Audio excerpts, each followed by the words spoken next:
He breath before the first breath was not silence. It was a stillness so vast, even silence trembled before it. You remember it. Somewhere in the marrow of your sleep you have always remembered. There was no sun, no moon, no stars blinking in skyless velvet. There was no sky, there was no ground, only a great yawning gap, gap, so wide it swallowed direction. So deep it erased even the idea of depth. North and south had not yet quarreled. East and west had not learned to weep. To the north, the breath of Niflheim crept slow, cold, ancient. A mist that did not move but remembered. It was not frost, and yet it froze. It did not bite, yet it knew your bones before they had been shaped.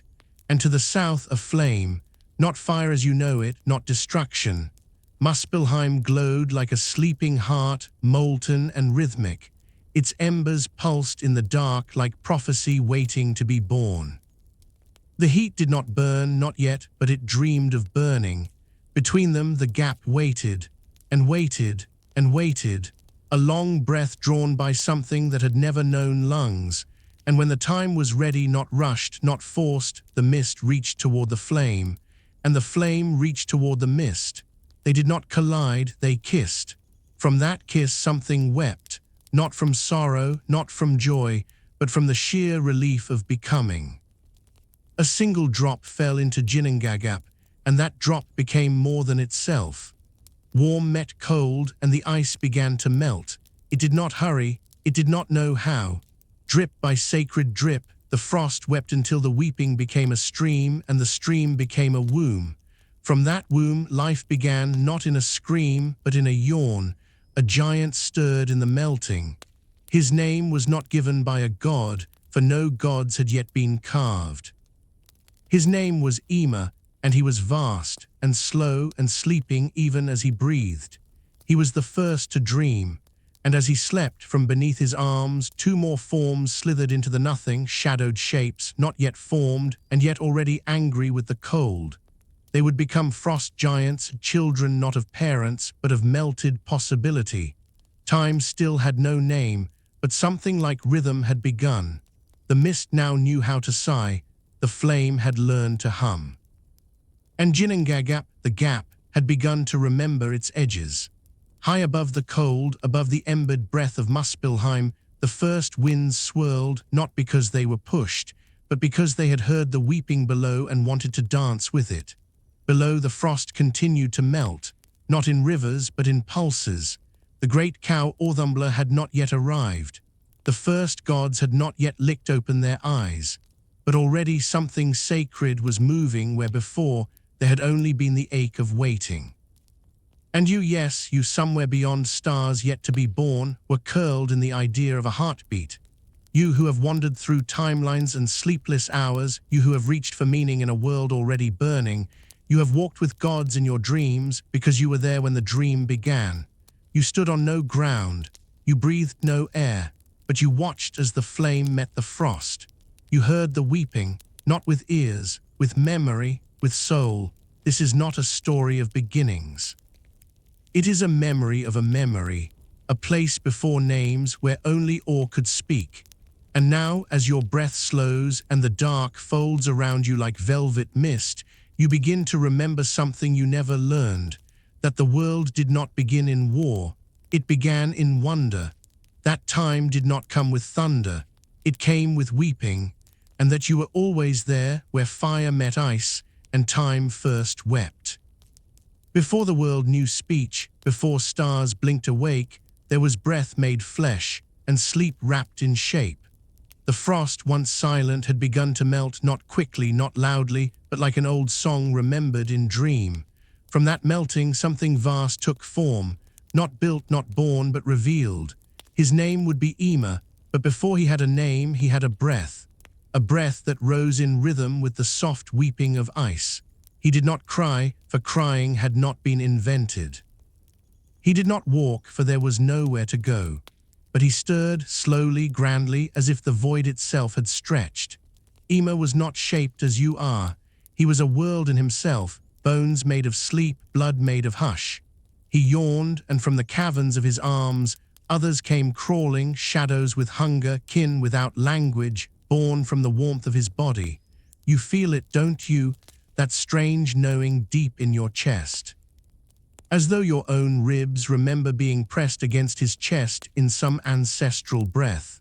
The frost had made a body, but it had not made food, and Yma, though vast, was empty. Then came the cow. She did not gallop nor descend. She appeared, soft as mist, white as dawn, with eyes like still water and hooves that kissed the ice without a sound. Her name was Orthumbla. You have never seen her, but part of you has always searched for her, that impossible mother, who needs no pasture, no beginning, only the will to nourish. She found Yma, and with her udder poured milk like moonlight into his waiting mouth. 4 rivers of sacred cream flowed from her, each one a lullaby. He drank, and in his thirst the warmth of life began to spread. Not passion, not ambition, just warmth. Enough to turn sleep into breath and breath into dreaming. What did the frost reveal when it was kissed by a cow's warm tongue? She licked the ancient ice slowly, steadily, reverently, and beneath her tongue a new face began to form, not monstrous like the giant, not shapeless, but symmetrical, radiant, something the frost had hidden in its oldest layer. Day by day, as Yma slept and drank, she returned to the ice, and the shape she was licking became clearer. First, the strands of hair golden, like sunlight remembered before the sun was born. Then the brow, the nose, the mouth closed in silent strength. On the 3rd day he opened his eyes. This was Beri, the first god. He did not roar, for there was nothing yet to conquer. He did not run, for there was no war. He simply was. Naked in the nothing, bathed in milk and frostlight. He gazed at the cow, and she gazed back. 2 beings that owed their breath to silence and ice and time. And though neither spoke, they understood. Beri stood upright, the first spine to stretch against eternity. His body carved not from violence, but from patience. His soul not forged in fire, but licked into form by a tongue that had only known tenderness. He would go on to father more gods. He would gift the world laws, lines, the long march toward shape and order. But here, in this holy stillness, he was only a child of frost and milk. And Yma, the first dreamer, continued to drink. From his sweat came more giants, spilling into the gap like slow thunder. From his body, the old races unfolded, not from sin, but from breath and thirst and closeness. The cow watched them all with the ancient calm of one who feeds the world without asking to be named. You wonder where this tenderness has gone. You who have wandered through fire and questions, who have fed yourselves on noise and forgotten the taste of stillness. But somewhere deep in you, there is still a place that remembers being held before you were born. A place fed by a mother with no hands, no face, only milk and eternity. And perhaps that is why you came here tonight. To remember that life did not begin with war or with words, but with a yawn, a drink, and a cow licking slowly through the cold. He did not awaken with thunder. No lightning split the void. No angels sang. No swords clashed. Only the sound of ice, slowly sighing into water.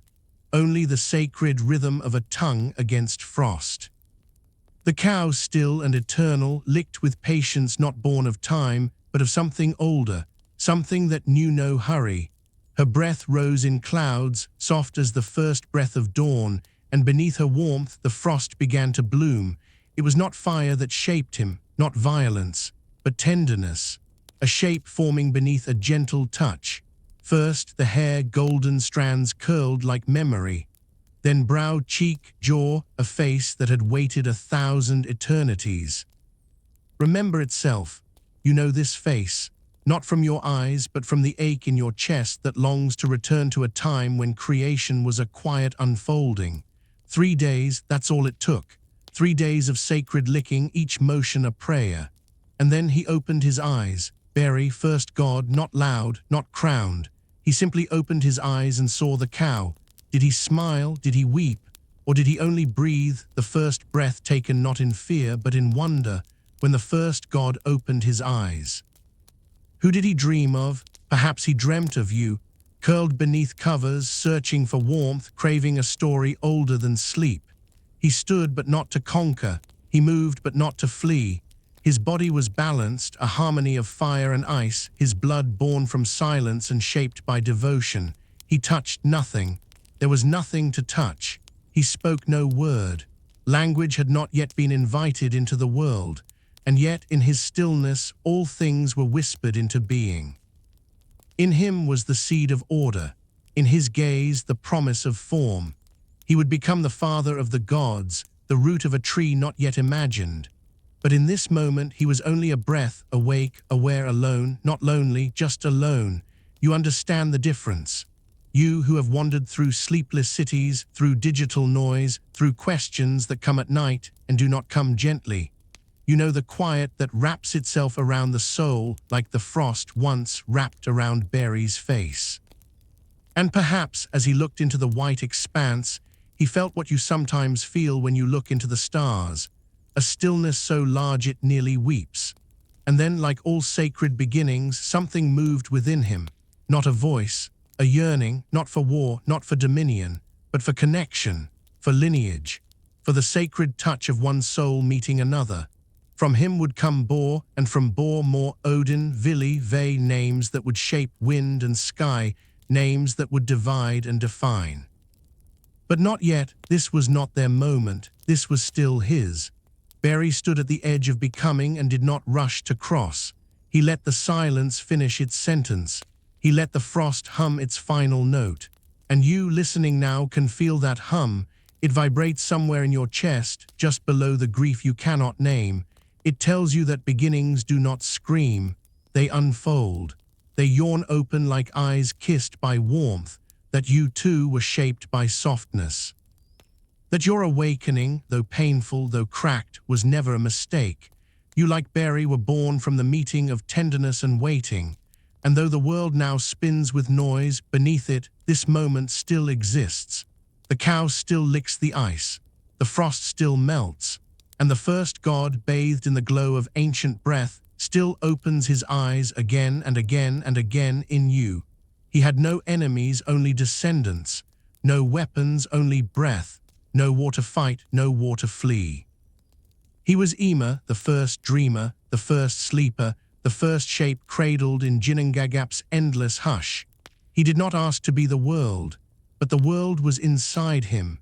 His veins knew the pulse of rivers before rivers had names. His ribs curved like mountain ridges before mountains dared to rise. He did not speak. Yet all silence bent around his sleeping form like children listening for a father's breath. You would not have feared him. You might have watched him sleep and thought the sky had finally rested. But not all eyes are gentle, not all suns love what bore them. 3 figures watched from the new edge of creation. Barry's blood ran through them, Odin, Vili, and Ve. They were young not in years but in purpose. Odin, the oldest, had seen visions in the still water, visions of shape, of form, of a cosmos with seasons, with time, with death. But visions need space, and space must be carved. So they looked at Yma, who was not a god, but something older, and wondered how much of him could be spared. Could the mountain live if it grew from a body? Could the sea breathe if it was made from blood? Would the sky still be sacred if it once had eyes? They did not ask him, they only stepped forward. Odin held the idea, Vili held the will, Ve the final whisper. Together they approached the dreamer, still sleeping, still soft, still whole. You wonder perhaps what it feels like to kill the one who made you. They wondered too for a moment. The blade, was it a word, a spell, a wound carved in silence? We will never know, but something tore, and the void blinked. Yma gasped, as if woken from a sacred dream too suddenly, too roughly. But it was not his pain that shook the stars, for no stars yet burned. It was the betrayal, the slow, holy crack in something that had never cracked before. What kind of god is born from blood? One who drinks it, names it, and casts it like a net over the bones of chaos. Yma bled, not with rage, not with noise, but with the solemn ache of something that always knew its sleep would not last. His blood ran through Ginnungagap like the first river, and with it the ice giants drowned. His bones began to rise, trembling under unseen hands. Ve shaped the sky. Vili shaped the sea. Odin, the spine, the thought, the order. From the flesh, land. From the blood, salt. From the hair, the trees. From the teeth, the stones. From the skull, a dome arched like a temple to what had been taken. They flung sparks into the sky, not stars, memories, fragments of fire from Muspelheim cast upward like prayers to distract the heavens from what had just been done. The world was not made gently, it was made with grief, but grief can be holy, and blood, if spilled in awe, can still be sacred. You who have lost, who have watched your past shattered in the name of beginning again, you understand this. You understand what it means to break what bore you, to walk forward with red hands and silent lips, whispering only, "It had to be done." But did it? Even Odin, with all his vision, never stopped wondering. That's why he searches still, why he gave an eye hung from a tree. Bled for runes, not to become wise but to atone, to listen for Yma's breath in the wind, to feel his warmth in the soil, to whisper to his skull when the sky groans with rain. Yma was not a villain, he was a seed. The gods were not murderers, they were farmers of the impossible. And you are a descendant of both, born of betrayal and beauty, of sacrifice and sacred shape. That ache you carry is not weakness, it is inheritance. The sky you sleep beneath was once a face. The sea you dream beside was once a body. The mountain you fear was once a breath, and the blood in your chest remembers, still, always, softly. The world was soft again, not because it wept, but because the spilling of blood had stilled the air. The body lay open, not in defeat, but in surrender to something larger than itself. You do not build a world with intention, you build it with grief. Yma had no tomb, no pyre, no dirge sung by voices in the mist. But his body remained, too large to bury, too sacred to burn. So the gods did what only gods could do, they turned his death into a map. From his bones they raised the mountains, not all at once, but slowly with care as though stacking silence into height. Each ridge a memory of a rib, each cliff the curve of a shoulder once curled in dream. The earth trembled not from weight, but from memory. And when you walk the mountain paths, do you feel it? The pulse beneath stone, as if the ground remembers being something that once breathed. His teeth were not discarded. They became stones, scattered across the land like forgotten prayers, sharp, white, waiting. From his hair the forests grew, each strand becoming a root, each root a tree, each tree a choir singing the low, green song of morning turned to shelter. You, wandering beneath canopies, listening to wind chants in the leaves, you have heard it. The lullaby of fur and bone, the secret hymn of what once was flesh now made wood. His blood poured not in rage, but as offering. The gods did not dam it, they let it flow. It carved the valleys, it gathered in hollows, it became ocean, and the sea does not forget. Even now it moves with the rhythm of veins. Even now it crashes not just against rock, but against the memory of being held in a body that once slept.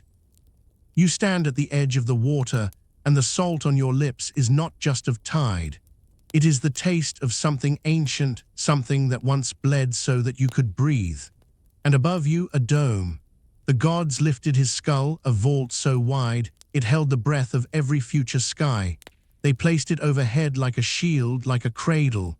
They fixed it with 4 corners so it would not fall. And from the inside they whispered stars into being, not as decoration, but as memory. Each spark, a flicker from the fire that once licked Muspelheim's horizon. Each constellation, a wound remembered with reverence. And when you tilt your head at night, when the dark stretches above you like a question you're too tired to ask, know this, you are staring into the inside of a skull. The last thought of the first body, a ceiling not of stone, but of sacrifice. Do you feel the weight of the sky pressing down from a dead god's skull? You are meant to, and you are meant to find peace in it. Because the world does not rest on cruelty, it rests on the sacred remaking of what was once whole. Ymer was not discarded, he was transformed, his flesh the soil, his sweat the rain, his mind the wind, his breath the clouds, his heart perhaps still beating somewhere beneath the deepest stone, beneath the roots of the mountain you have not yet dared to climb. The gods did not look away. They built slowly. They did not build a throne, they built a world. Not in glory, but in mourning, not in conquest, but in remembrance. And you live in his memory, you walk across his bones, you drink from his tears, you dream under his skull. And maybe on nights when you cannot sleep, when the wind moves just so, you can still hear him breathing through the stones, a sound older than thunder, softer than grief. The world was not made gently, but it holds you gently still. Because the gods shaped it not from power, but from a promise, that even in death something sacred could begin again. You were wood before you were breath, not soil, not fire, not wind. You were driftwood, pale, water-worn, shaped by currents that knew not your name. Two pieces, one ash, one elm, lying side by side, as if waiting for hands that remembered how to carve soul from silence. The gods had shaped the sky, tossed sparks into night, hung clouds from ribs, whispered stars into the dome of a skull. They had sung the sea into movement, asked the mountains to stand. But there were no witnesses, no eyes to see, no ears to hear, no hands to cradle fire or lift stone. And so they walked the shore. Odin, Vili, Ve, three sons of the silence, not looking for power but for purpose. And they found you, not yet breathing. Just two logs lying in wet sand, emptied of birdsong, stripped of bark, still, soft, almost forgotten, but the gods remembered that even trees dream. And Odin knelt. He looked into the ashwood's grain, and in its grooves he saw the echo of a spine. He placed his hand where a heart might one day beat. He gave you breath, not merely wind, but the breath behind breath, the one that knows your name before you speak it. You inhaled, and the world inhaled with you. Vili stepped forward. He gave you thought, not logic, not knowledge, but the flickering light of self, the memory of being, the seed of dreaming. And Ve, he whispered shape, a body, arms, legs, fingers, the curve of a face, the mystery of eyes, the quiet cage of ribs to hold the sacred wind.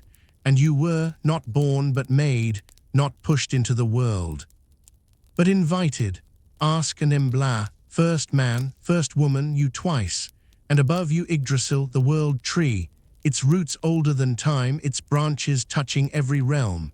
It stood over you not like a god, but like a parent, quiet, watching, its leaves whispering lullabies in a language no longer spoken.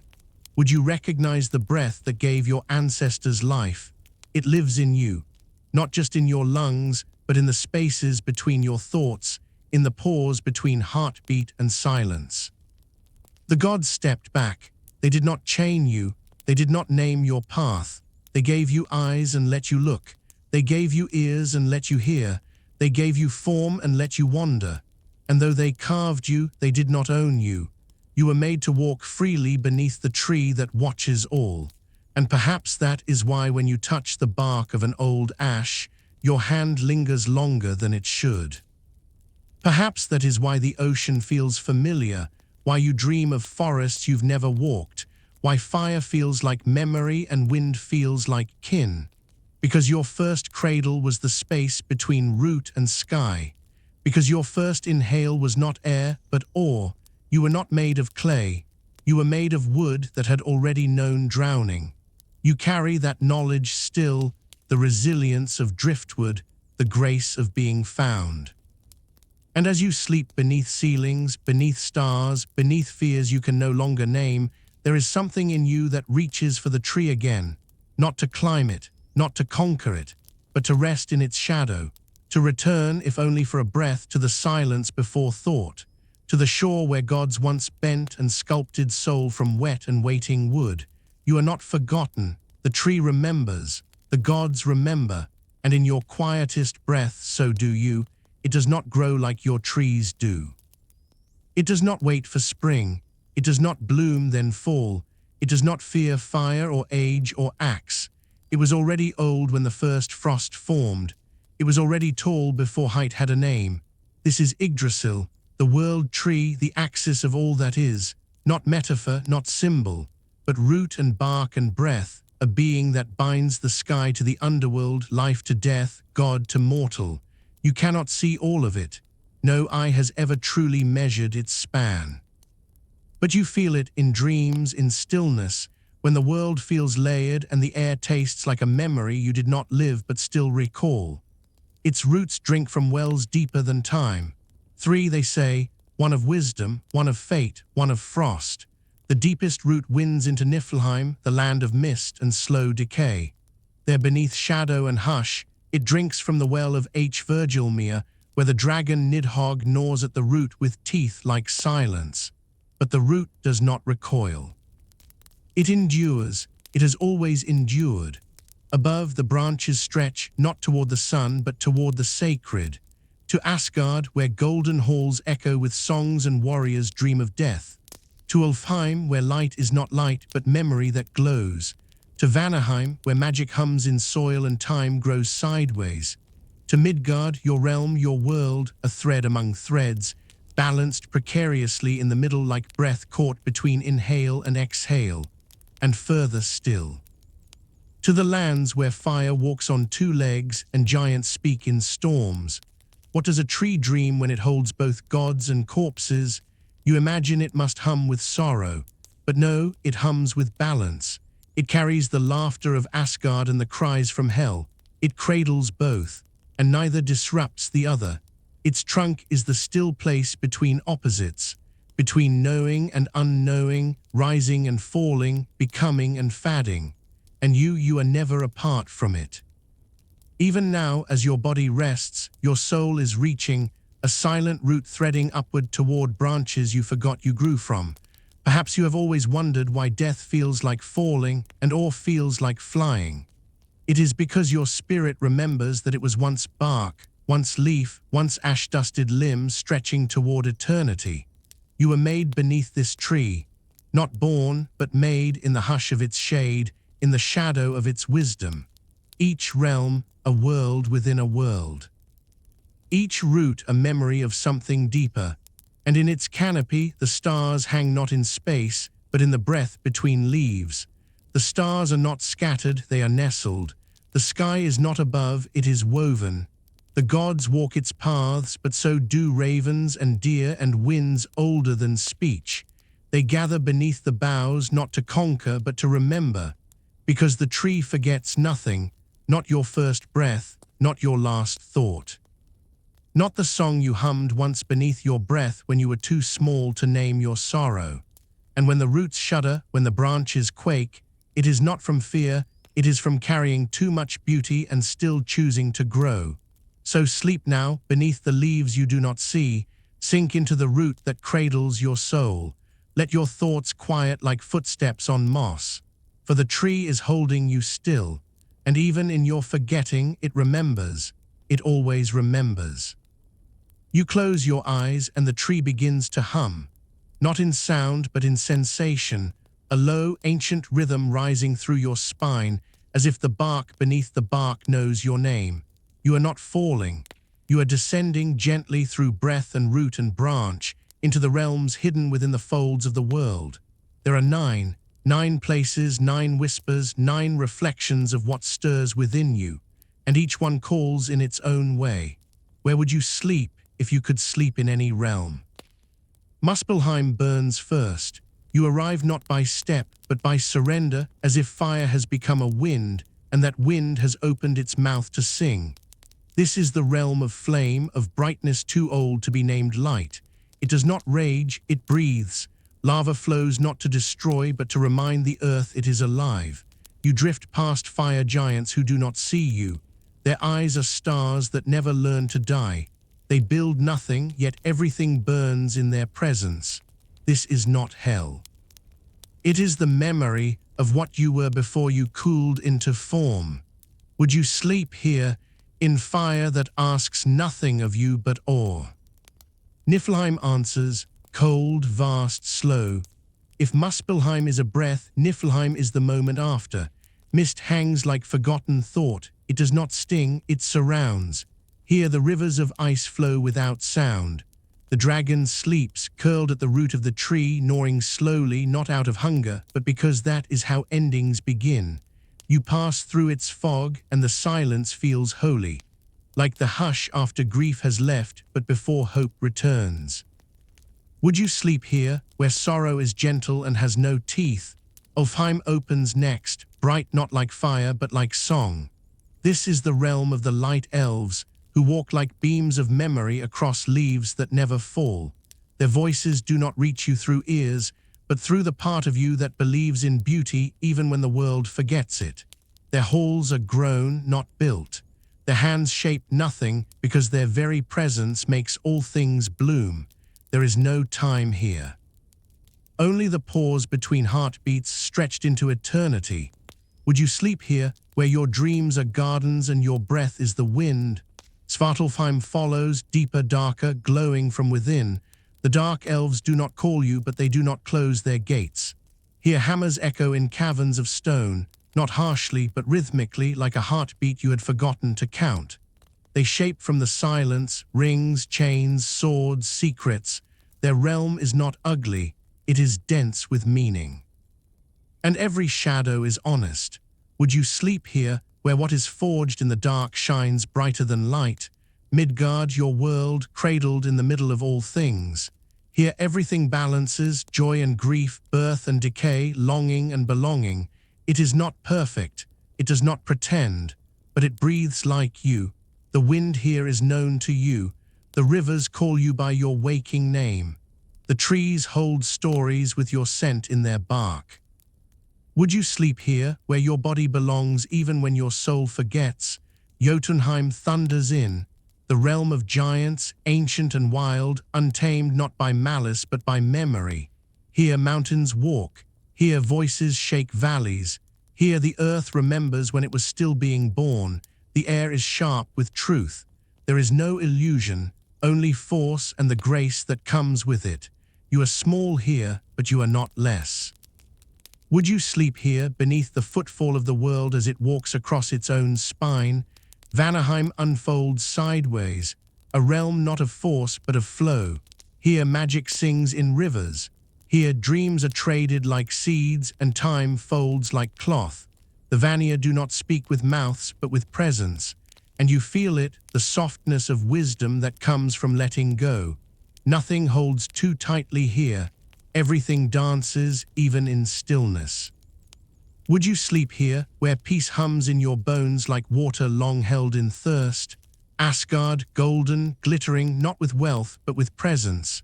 The gods walk tall, but they do not step on you. Their gaze is heavy, not with judgment, but with memory. They have seen wars and births and the end of ends. Their halls ring with songs of those who have earned their rest through fire. But beyond the battle, there is beauty. Soft, dignified beauty. Would you sleep here, cradled in a palace that remembers what it costs to dream? And then Helheim, quiet, so quiet, no screams, no torment, only stillness, a kingdom of shadows that do not chase you. Here the dead wait, not in sorrow but in recognition. They are not punished, they are simply no longer rising, and yet there is peace in that. A soft hand on your shoulder saying, you may stop now. Would you sleep here in the arms of a knight that asks nothing, demands nothing, and remembers everything? 9 realms, 9 names, 9 echoes of who you have been and who you may become, and through them all the tree holds you. So tell me now, not with words, but with the tilt of your soul, where would you sleep if you could sleep in any realm? Beneath the roots, where the light cannot reach but life still listens, there is a well. Not a well made of stone and rope, but of memory and waiting. Its name is Erd, its water is time. And here in the shadow of Yggdrasil's deepest root they gather, 3, not goddesses, not witches, not spirits, Norns. You have no word for them, only a silence that deepens when you try. They do not speak. They carve, they do not ask. They know you were shaped here, not by hands that molded, but by presence that remembered what you had not yet become. Urd, the eldest, holds what has already passed. Her eyes are still lakes that have seen every birth, every breaking, every blooming forgotten by the world above. She does not mourn, she records. Verdandi, the middle one, writes what is now. She stands with her foot in the stream and her fingers in the stars, and Skuld walks backward. She faces the well but moves into what is not yet written. She carries a knife, but not for harm. It is for splitting the veil between choice and design. They sit not on thrones, but on stones smoothed by uncounted years. The bark of the world tree curls above them like the ribs of a sleeping god. And you are there, though you do not see yourself. A shimmer, a possibility, a whisper in the water waiting for form. What shape did the Norns carve into your soul before you were born? Not a name, names are given above. But a pattern, a rhythm, a thread the world would pull each time your breath rose in fear or your heart opened in wonder. Their tools are not quills, not chisel, not flame. They carve with time itself. They write with consequence. They draw with gravity. And as they do, the well reflects more than water. It holds the echo of everything you've forgotten, the time you fell and rose, the word you almost said, the road you almost took, the pain you swallowed without knowing its name, the dream you carried too gently until it faded between your ribs. And still they carve. You might think your fate is fixed. But fate to them is not a line, it is a river, and rivers shift. You were not made to be trapped. You were made to move. And so your thread winds, sometimes tight, sometimes loose, sometimes vanishing into the tangle only to reappear in the softest place at the softest time. You fear the future, of course you do. You have been taught to conquer it, to plan it, to wrap it in calendars and rules. But the Norns do not fear it. They tend it, like a garden that grows what it must, not what you wish. And if you could see it, your thread among the thousands, you would see how it glows not because it is bright, but because it is yours. They do not judge your story. They do not curse or bless. They simply place the thread, dip it in the waters, and let it sing its way upward through bark and branch and breath until it reaches your waking life. You do not hear the song, but you feel it. Each time you pause before turning left. Each time your body shivers for no reason you can name. It is not reason. It is reminder.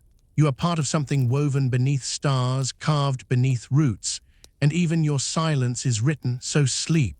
Let the water rise around your ankles.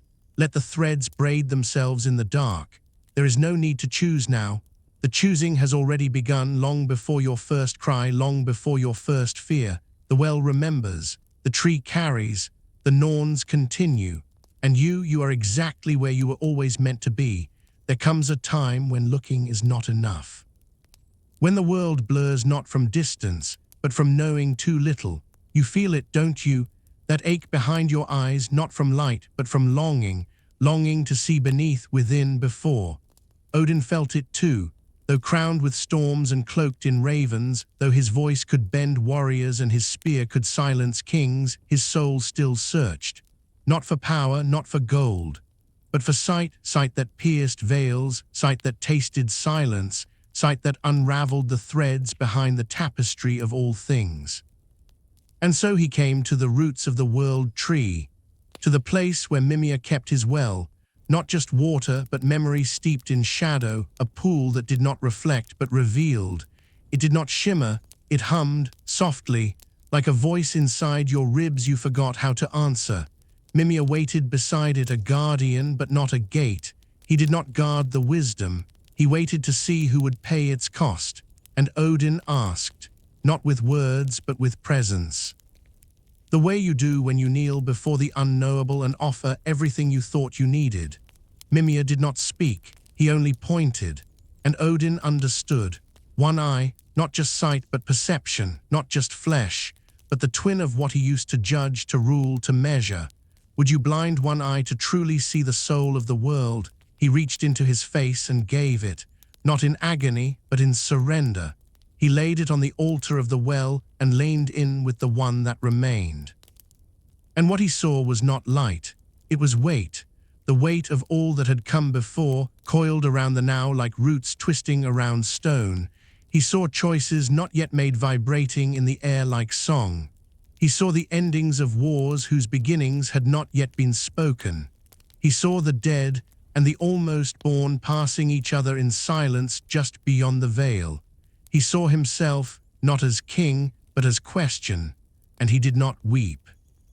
Not because he was strong, but because the well took even tears as offerings. When he rose, he did not stumble. He stood, changed, not wiser but wider. The world no longer fit inside a throne or a crown. It lived now inside his shadow, inside the pauses between his commands. And though he ruled with a hunger that could not be fed. Because once you have seen through the eye of the well, nothing else satisfies. You wander like him. Searching not for answers, but for the next edge to give yourself to. He wears the loss like a sigil, the empty socket not hidden but hollowed with pride, a map to show you what it costs to truly see. And you who have stayed awake through questions, you who have stared into mirrors and begged them to open, you understand. You know that knowledge is not given to those who reach. It is given to those who release. Release comfort, release knowing, release symmetry. Odin gave an eye. What will you give for the sight that does not lie, for the glimpse that shifts your bones? Not everything you see will soothe you. Some truths sting like wind through a wound, but some truths make you whole. And in that well, in that darkness, in that soft hum beneath the roots of the world, you are always welcome.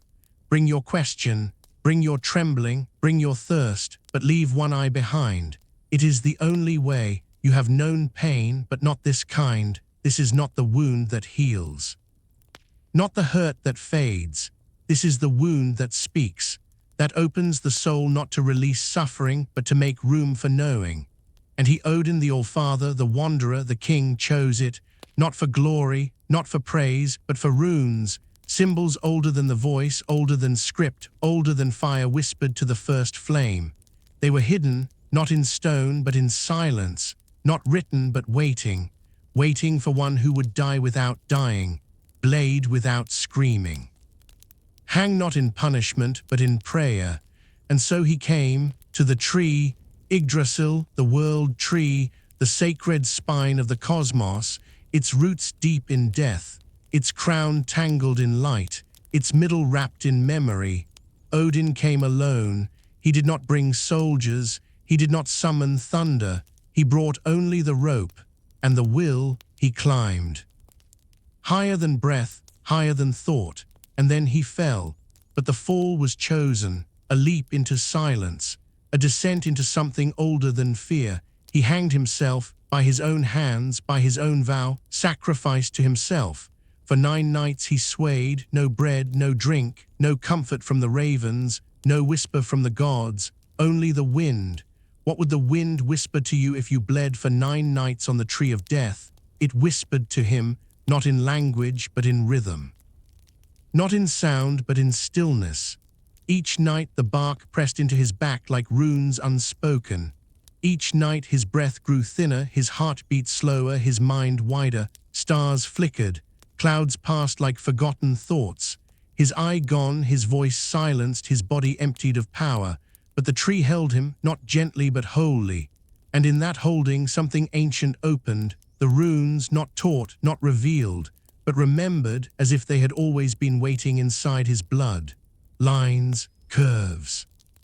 Cuts in the fabric of being. Each one a spell, a door, a secret that reshapes the speaker. They floated before him, not as ink but as essence, truth made symbol, magic given shape.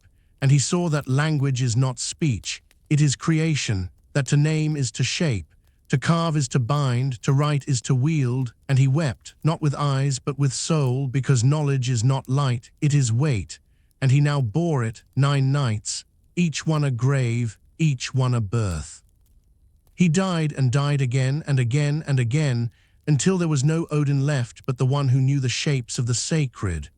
On the 9th night he reached, not outward, inward, and the runes came to him, not given, accepted, and the rope broke, he fell, but this time he landed on the ground not as seeker but as speaker. He knew the chants that untie pain. He knew the marks that summon storms. He knew how to stitch death closed and open fate with syllables like blades. He did not rise like a warrior. He rose like a spell, and the world was never the same. You feel it, don't you? That pull toward the symbol, the sound, the mark on the page that isn't just a letter but a key. Because you too are a student of silence. You too have bled maybe not from skin but from soul. And in your bleeding you've looked for something to hold meaning, to catch the ache, to give it shape, a word, a song, a rune. He gave you that by dying without vanishing. By hanging without falling apart. By becoming the bridge between the unspoken and the real. Now each time you write you echo that fall. Each time you speak truth you echo that rope. Each time you choose to know, even when it costs, you echo that sacred night when a god asked the tree to teach him how to see. And the tree, as always, answered, quietly, completely, forever. What song would you sing if your voice could bend destiny? If the air around you listened, truly listened, not to the pitch of your breath, but to the shape of your intention. What words would fall from your lips if they could stitch wounds closed, or call winds to sleep, or command fear to kneel? This is what Odin sought, not to rule with sword or crown, but with syllable, not to cut through flesh, but through fate. After 9 nights upon the tree, the runes came to him, not as ink, not as letters, but as breath that had learned how to shape reality. Each rune a spirit, each sound a presence, each chant a key not to unlock the world, but to unlock the self who had forgotten it was always woven into the world. He did not shout, he whispered, and the first whisper taught the storm to still, not because it feared him, but because it recognized itself in his voice. He sang again, a low, winding tone that drifted through the bodies of the sick, and their pain unknotted like threads soaked in rain. He chanted a third, and fear fled. Not like an enemy, but like a shadow that realized it was never needed. These were not songs made for joy. They were songs made for remembrance, and in that remembering came power. You have forgotten how sacred your voice is, but the old ones did not forget. They carved their songs into wood and stone, not to preserve them, but to awaken them, because each chant was alive, and each time Odin spoke them, the air changed. The air still changes. When you speak truth, when you hum in grief, when your breath quivers but continues, you are casting runes into the invisible. Not all magic needs fire. Some magic only needs breath.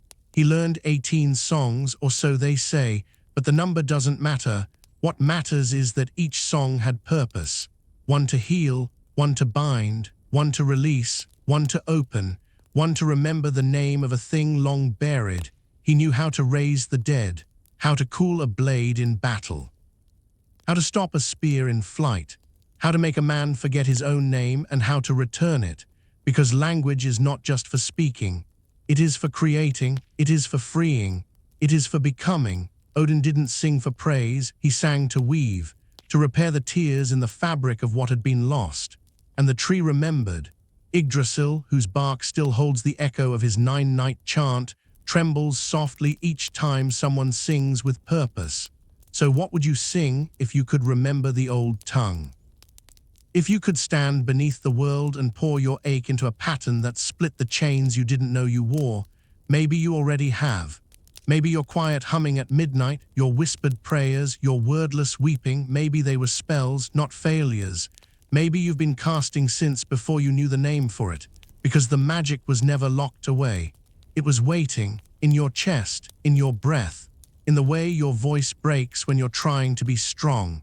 Odin gave you this, not as a gift, but as a reminder that the songs still exist, that power is not always volume. Sometimes it's vibration, sometimes it's surrender, sometimes it's the sound you make when all you have left is love. He carved the runes into wood, into bone, into wind, and when he speaks now in dreams, in myth, in moments of sudden knowing, it is not to command. It is to remind you that you are never voiceless, that even your silence can carry shape, that your words are not small. They are spells disguised as breath, And the moment you speak them with clarity, with heart, with memory, the world listens and shifts and opens just enough for you to step through, for you to become the chant, for you to remember the song. He was not born of gods. He came from the wild blood, from the cold bones of giants, from a lineage carved in ice and storm. And yet he did not belong to them. He was fire, and fire never stays where it's born. Loki, a name that dances. A name that cuts.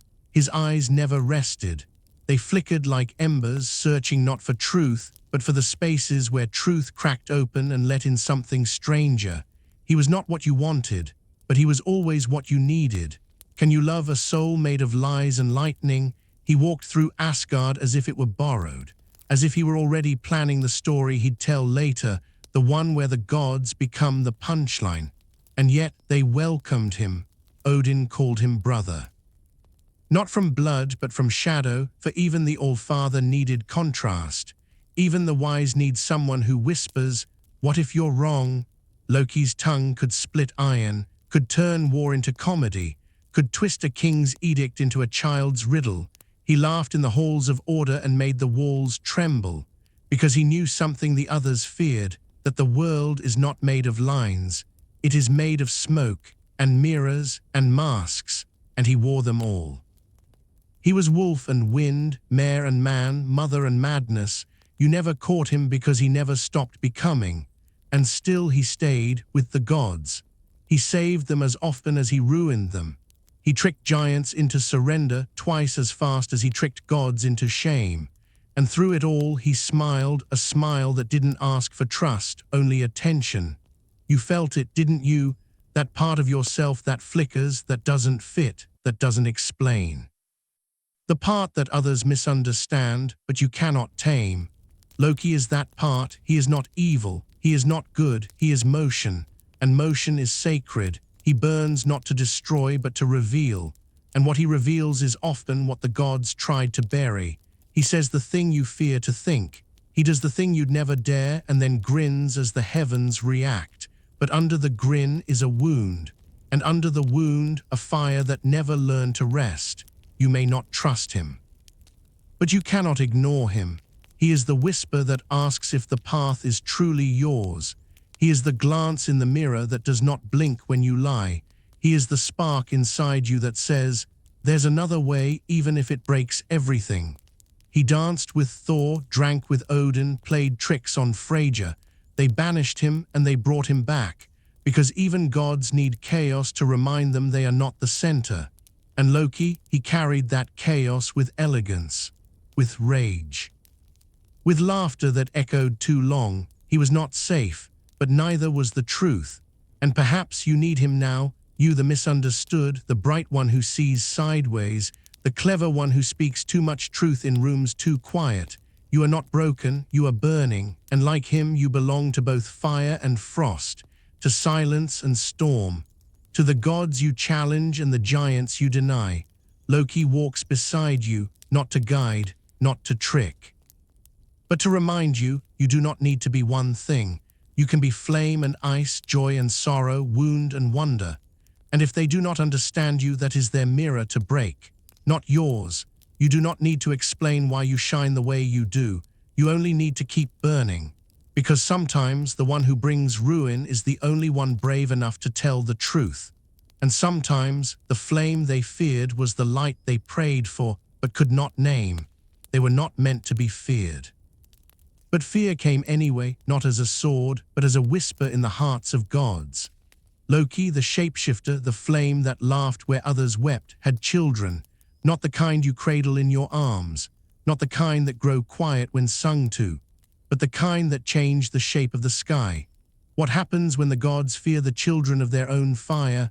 They come from different mothers, born not in joy, but in thresholds, those strange, in-between places where the veil thins, where magic forgets whose side it's on. The first, a serpent, Jörmungandr, the world serpent. Born so long, he circled the earth before the gods knew what to call it. He grew fast, grew wide, grew impossible.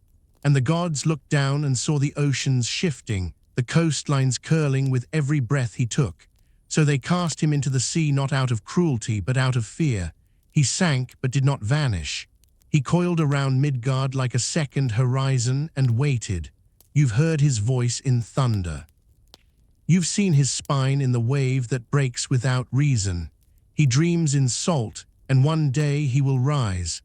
The second, a wolf, Fenrir, born with eyes that understood too much, teeth made for prophecy, and a howl that shook the bones of even the All-Father.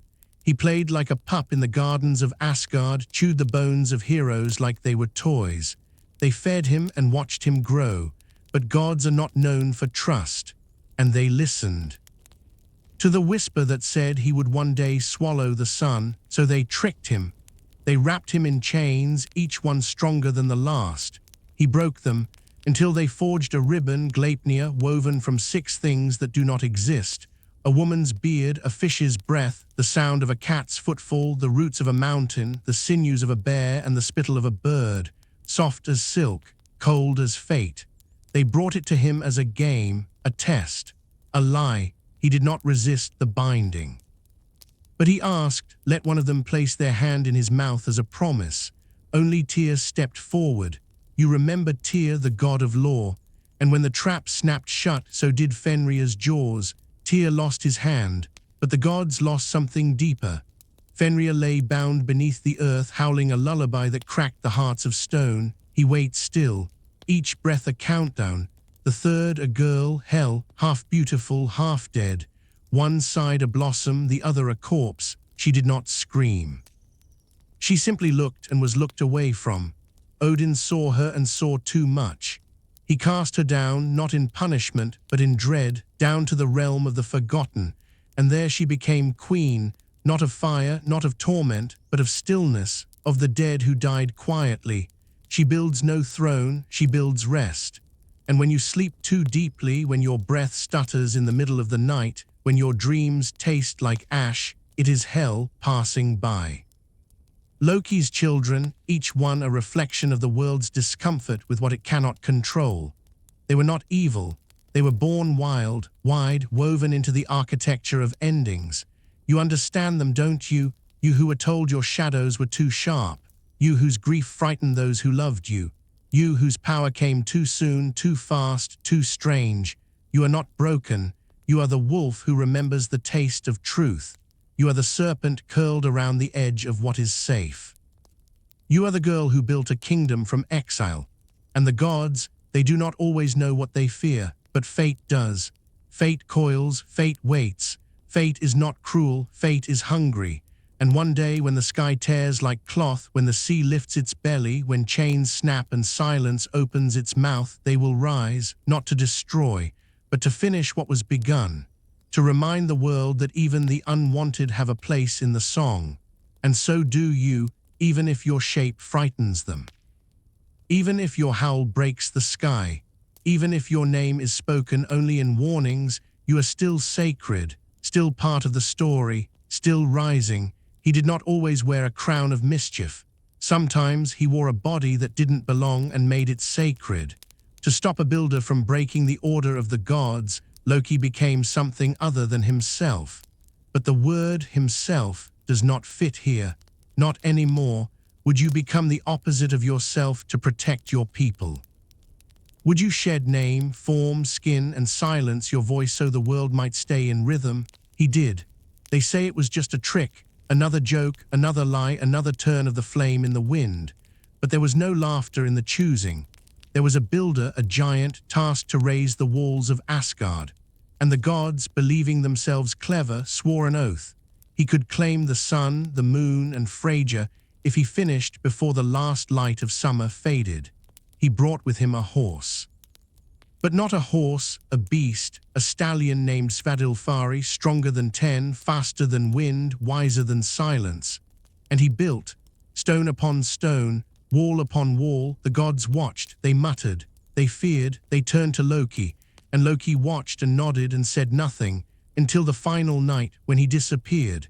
And in his place in the forest, beneath the moon, there ran a mare, slender, silver, eyes wide with fire. Svadilfari saw her.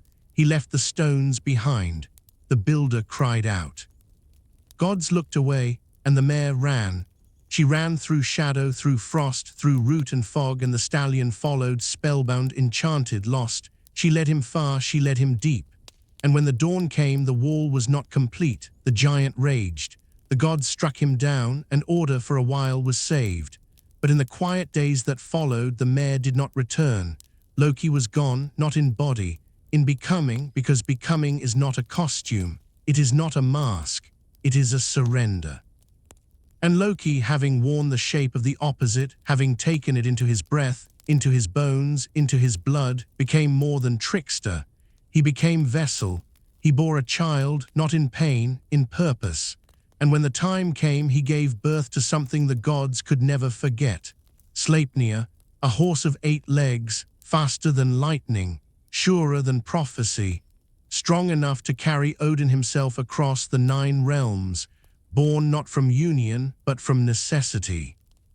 Born not from sin, but from transformation. You pause here, don't you? Because part of you recognizes what cannot be explained. You who have shifted through names, through bodies, through selves too fluid for mirrors. You understand. You know that to survive, sometimes you must become the very thing they fear. And sometimes that becoming gives birth to wonder. Not despite the strangeness, but because of it. Loki was mocked.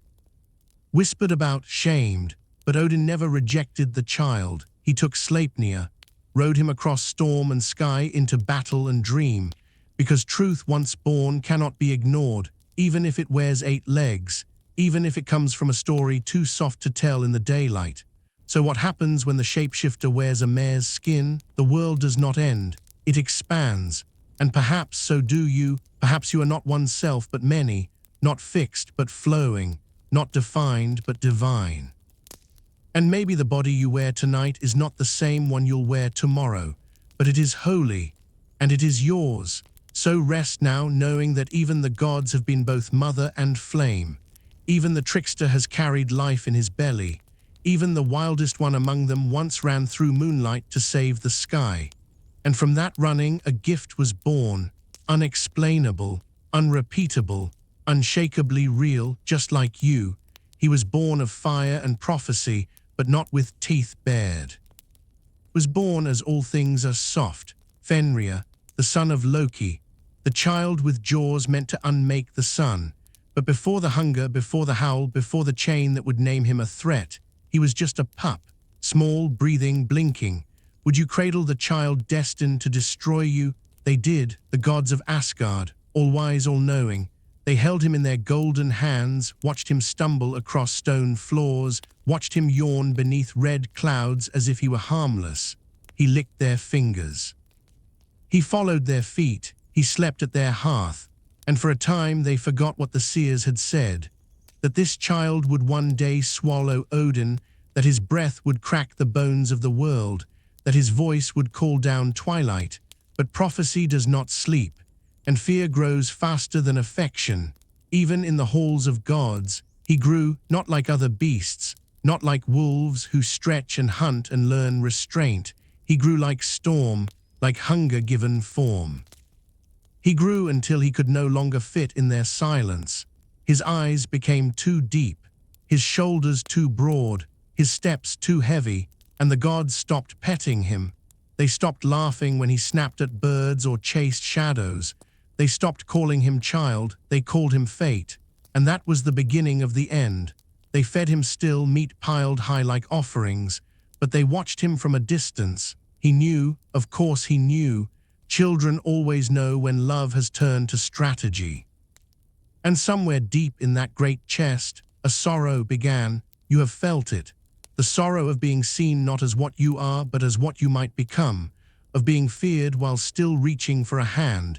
He did not ask to grow teeth sharp enough to cut the sky, he was made with them. And so he chewed his loneliness into the bone of Asgard. Only one stayed close. Tyr, the god of law, the god who sees and does not flinch. He fed Fenrir when the others dared not. He met the wolf's gaze. He placed his hand again and again into that waiting mouth and pulled it back whole. Trust. It bloomed between them, not like spring, but like frost that chooses not to kill. Fenrir loved him, or something close to love, close enough to hesitate, but prophecy does not wait. The gods gathered, they spoke in circles.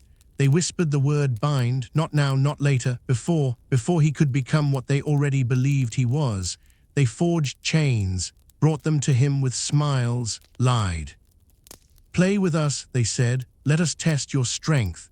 And he still part pup, still full of hope, still watching Tyr with soft eyes. He agreed. They bound him once.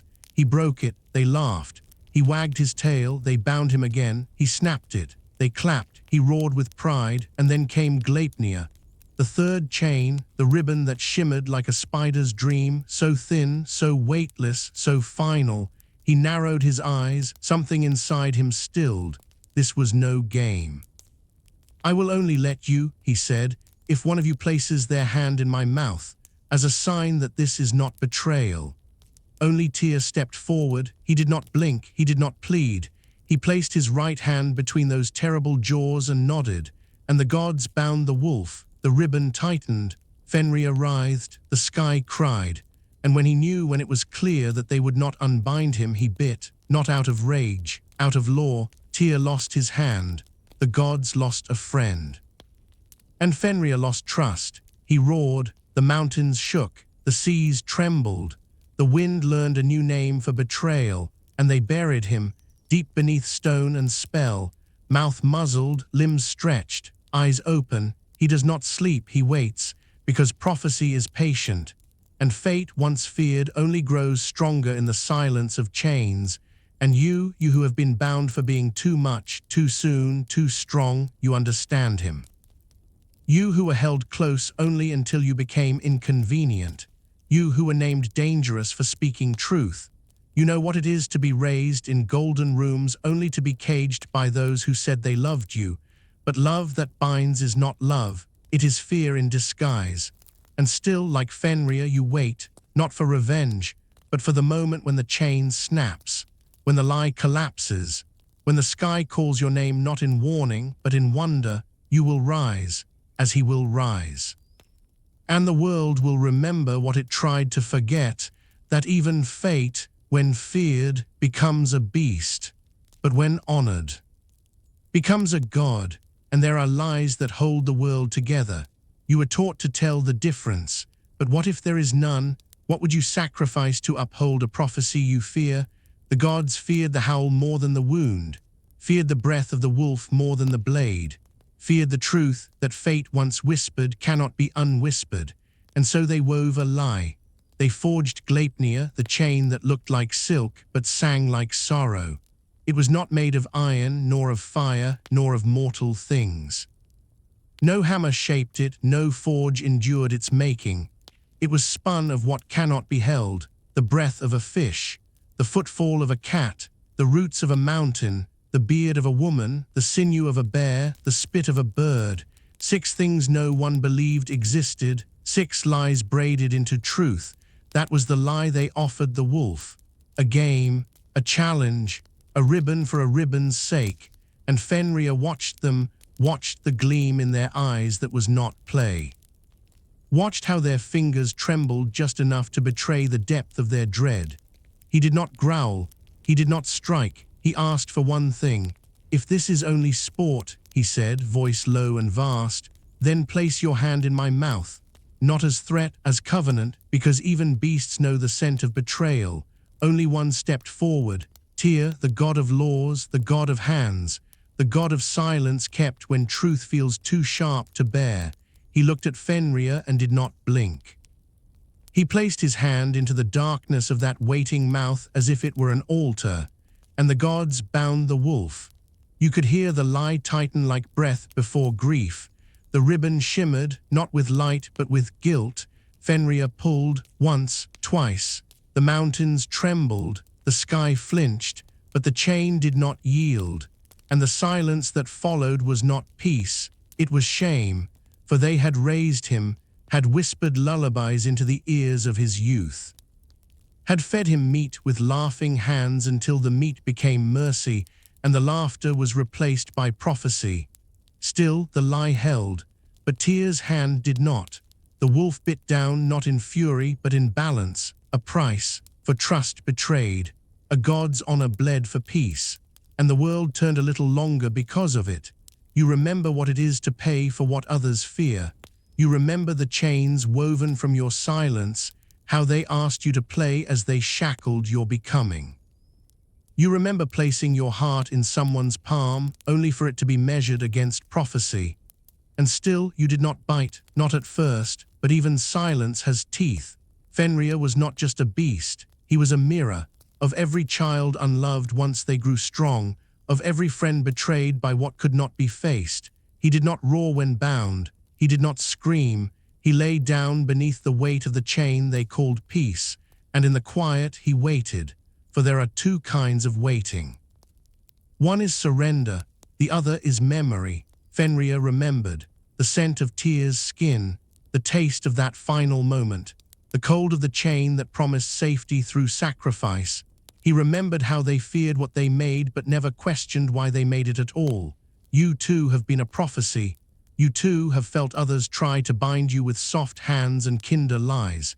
And you know now what the wolf knew then, that there is no chain so soft it does not burn, no lie so beautiful it does not scar. The gods turned their backs once the chain held. Once Tyr's hand lay red in the grass and Fenrir's eyes held no more light.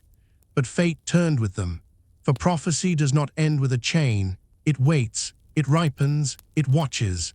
And deep beneath the crust of the world, where the ribbon tightens with each passing age, the wolf still breathes, still dreams, still feels the weight of the hand he once spared. You wonder, was it justice? To bind a child for what he might do, was it peace? To pay in blood for a silence that could not last? Or was it fear wrapped in ceremony, painted gold to look like wisdom? Only you can answer, for you too have faced the chain, the lie that called itself necessary, the sacrifice demanded of you before you could grow into the prophecy they feared. But you are not bound, not forever, and neither is he. One day the ribbon will fray, not with rage but with time. One day the lie will come undone, and the wolf will rise, not to destroy but to speak. And when he does, will you listen, or will you tighten the chain a little more? What would you sacrifice to uphold a prophecy you fear, and what would you become if you did? Beneath the skin of the earth there is breath. It is not the wind. It is not the shifting of stone. It is the breath of something vast, forgotten, and dreaming. Can you feel the heartbeat of a wolf beneath your feet? The world turns because he lets it. You walk forests, you climb mountains, you sleep beneath stars that do not blink. And still, deep below, he lies bound in the dark with silence between his teeth. His name is not spoken now. Children no longer fear his howl. But the gods still flinch when the wind stirs in certain ways. For silence does not mean surrender. Stillness is not peace. And chains, no matter how strong, remember how to break. Fenrir does not rage. He does not thrash. He does not curse the sky that buried him. He breathes. Each inhale is a promise. Each exhale a whisper of what will come. You know that feeling, don't you? The waiting, the knowing, the quiet fire curled in the hollow of your ribs, the ache of power taught to hide itself, the growl you swallowed because the world wasn't ready. They weren't ready for him either, so they tricked him, bound him, feared him, and then they forgot him, but the earth remembers. It hums to him, in minerals, in roots, in the drip of underground water that carves cathedral halls no light has kissed. The stones cradle his limbs, the moss wraps his flanks as if in mourning, even the soil bends around him, afraid to touch the sacred wound of prophecy paused. He dreams, not of vengeance, but of movement, of the first step he'll take when the chain breaks, of the sky he will taste again. His teeth remember the texture of air. His paws remember how it felt to run faster than sound. And the gods, they pretend they don't hear. But sometimes, in the quiet after thunder, they feel his breath on the back of their necks. A warning or a mercy they cannot tell. You've held that silence too, haven't you? Held it like a blade beneath the ribs. Held it like a storm behind the eyes. Not to destroy, but because they made you wait. Because they taught you your becoming was too much, too loud, too large, too inevitable, so you buried it. But power doesn't die just because it sleeps. It grows teeth in the dark. It learns patience. It counts the cracks in the ceiling and waits for the first one to widen. Fenrir does not curse, he chants. The rhythm of his pulse is the song of what cannot be caged forever. And somewhere, deep in your bones, you hum along. There is no clock in the cave where he waits. No stars to count the nights. Only time measured in the stretching of forgotten muscles. Only fate echoing in the space between heartbeat and earthquake. The gods dance, they feast. They crown each other with golden laurels as if prophecy can be postponed with enough wine.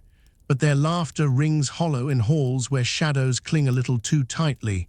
They cannot unmake what was born, cannot unwish what the world whispered into being. And Fenrir is not gone, he is here, beneath every field, every step, every silence you mistake for peace. He waits, not because he is weak, but because storms do not rush their arrival. They come when the sky can no longer bear the weight of not becoming rain. You wonder, as you listen to the hum of the floorboards, whether your silence is sanctuary or sentence, whether you are bound or just bidding time. What would it take to loosen the chain? Not rage, not chaos, just truth. Truth that breathes in the dark and does not apologize for its fangs. Truth that waits until the world can no longer look away. The prophecy sleeps, but it stirs. In you, in him, in everything they tried to bury because they feared what it might become. But you are still becoming. And Fenrir, he is still listening, not to prayers, but to the shift of roots, the stretch of fate, the subtle unraveling of the thread that held the world too tight for too long. When it snaps, you will not hear it, not with your ears, but your soul will rise like smoke from old fire, and something inside you will howl not with anger, but with remembrance that you were never broken. Just waiting, and the wolf was never gone, just dreaming. You did not see their wings, you were too busy bleeding. The battlefield was not quiet, but a single hush folded beneath your ribs as your knees touched the earth. Not from weakness, but from a secret you did not yet know. You thought you were dying, but death, it seems, had other plans. Above you the sky parted, not with thunder, but with the soft ache of recognition. The Valkyries did not come for the proud, nor the cruel. They did not count scars, nor crown the victorious. They came for those who fell like stars fall, with purpose, with fire, with beauty that cannot be explained to those who have never fallen. You thought it was the end, but they knew it was your beginning. Do you remember the moment they circled above you, not as angels, not as demons, as something older shaped by prophecy, woven by wind? They were not choosing bodies. They were listening for the echo of fate in your chest. And yours was singing, even as blood clouded your final breath. They saw it, they always see it.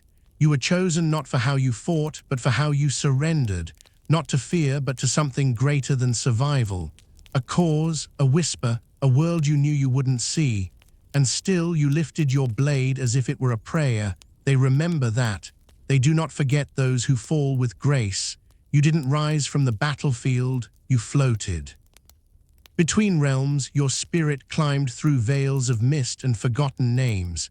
And there they guided you, not with hands but with knowing. Their eyes were the color of old steel, their voices were thunder speaking soft. You were no longer just you were song, you were memory. You were the quiet between heartbeats that foretells a storm. They brought you to a hall not built by mortals. Valhalla, golden, yes, but not with vanity, with the fire of those who have nothing left to prove. The walls shone like ancestral bone. The rafters were carved from the roots of the world tree itself. Here they do not rest, they train. Each morning you rise again, wounds gone, but remembrance intact. You spar, you shout.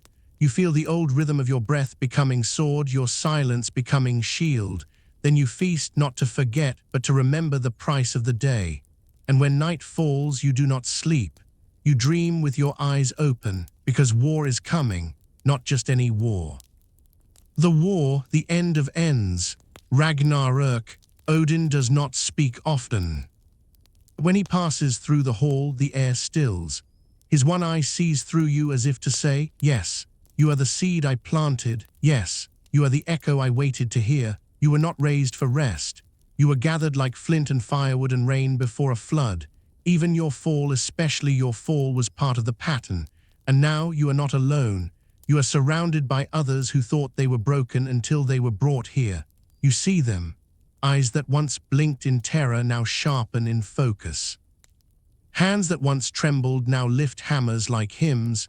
You nod to them. They nod back. Not in greeting, but in recognition. You are not waiting. You are preparing. The Valkyries come still. Their wings fold like secrets when they land. Sometimes you hear them whisper as they walk among you. Not everyone hears them, but you do, because you were chosen, not to be saved, but to serve something worth more than life. And sometimes, when you close your eyes and listen beyond the mead, beyond the clash of morning drills, you remember the field, the scent of blood, the weight of sacrifice. The moment your heart broke open and spilled something holy into the soil. It wasn't the end. It was the unlocking. The Valkyries knew. They always knew. So ask yourself, what if you were not made for comfort? What if your purpose was never peace? What if you were forged in sorrow so you could one day rise in glory, not for yourself, but for the world that will one day need the strength only the fallen can offer? You were chosen not because you lived, but because you died with your soul still burning. And now you burn brighter than ever. A warrior, yes, but more than that, a keeper of the sacred flame that even the gods cannot light on their own. The wind that brought you here carries the breath of giants. It does not smell like peace. It smells like iron, like pinewood smoke and old blood scrubbed from the bark of time. And still you enter. The golden doors of Valhalla do not swing wide. They part like the ribs of an ancient beast, slow, creaking, sacred. They do not open for the worthy, they open for the willing. You cross the threshold not as a victor, but as a soul who has died with something left in his hands. A weapon, a prayer, a memory no one else could carry. Inside, the roof is high enough to echo thunder. But it is not storm you hear. It is the rhythm of 1,000 warriors moving as one. Their shields sing when they strike the earth. Their boots rise like old ghosts called to remembrance. You do not speak, you do not need to, they have all died before. They know the look in your eyes, half wonder, half wound. Here you are not asked to forget, you are asked to remember correctly. You were not broken, you were reforged. Look closer. See how the light in this hall glints not with luxury but with labor. Every spear is polished, not as ornament, but as promise. Every table bears bread and meat, but beneath the laughter, beneath the feast, you feel it, that steady pull beneath your ribs. The waiting, this is no heaven, this is preparation. Odin walks here silent as shadow, his one eye burning like the last coal in a hearth that has seen 1,000 winters. He does not coddle, he collects. Each of you is a piece of a story he has not yet told, and he is waiting for the end of the world to speak it aloud. So you train. Each morning you rise with the golden haze of mead still on your tongue, but your hands remember the weight of your sword. You do not forget how it felt to stand between the innocent and the flame.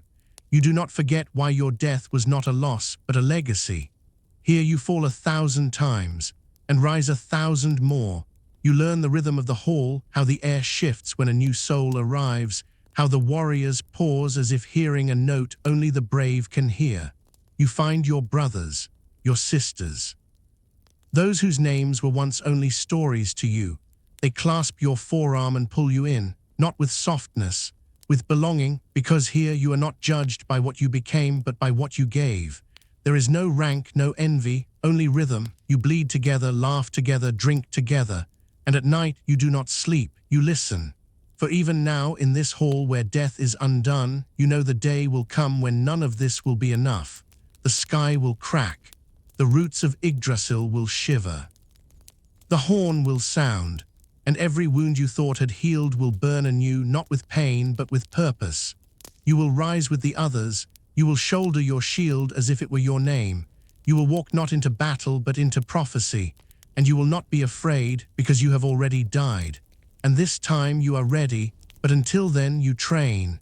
You sharpen your strikes not for glory, but for grace. You chant old songs not to boast, but to remember what it means to protect. And some nights you stand at the edge of the hall and look beyond the golden doors. The world you left still stirs beneath the clouds. You see them, the living, still dreaming, still fearing, still fighting for the light. And in your chest something quiet rises, not sorrow, not yearning, duty. You do not miss life. You are waiting to give it back, waiting to return as the last shield between ruin and dawn. You ask yourself, what do warriors dream of when they know they'll die twice? And the answer is they dream not of winning, but of being needed. They dream not of peace, but of standing where peace must be defended. They dream not of rest, but of rising again and again, until the stars themselves bow in respect. So sleep if you must, but even in sleep keep your sword near. You are not in paradise, you are in the forge of the end. And you were made for the fire. You would think the hall only echoed with the clang of steel, that it was only made of battles, bone and blood. But between the roaring drills there are songs. You hear them not in the thunder of footfall, but in the hush that follows, in the quiet moments when breath turns to memory and memory becomes music. A warrior beside you, one with a face carved by wind and time, hums something you've never heard, and yet you know it. It feels like childhood pressed against your ribs, like a mother's voice folded into a lullaby too old to trace. These are not songs of glory. They are not sung to gods. They are sung to the earth, to the night, to the ache of remembering what warmth once meant. Sometimes they hum as they sharpen blades. Sometimes they sing to their wounds, as if melody could stitch flesh the way silence never could. You watch them, men and women whose names once shook kingdoms, cradle their memories like fading stars. There is one who sings to the sky each dusk. He does not remember the words, only the rhythm. He says it was once sung to him beneath an olive tree. He bleeds it now into the air of this hall, as if that tree might bloom again inside his chest. Another sings of rivers, not the great, roaring kind, but the small ones, the ones that pass behind houses where no one looks. She says the water remembers even if she forgets. You do not ask her what she means. You do not need to, you feel it too. Your body remembers the press of dirt between your fingers, the creak of a door that once led home, the scent of baking bread just before dusk. And so you sing too, not with your voice at first, but with your eyes, your hands, your heart laid bare beneath your armor. These songs, they are not rebellion, they are reverence. In a hall made for readiness, to remember softness is its own kind of sword.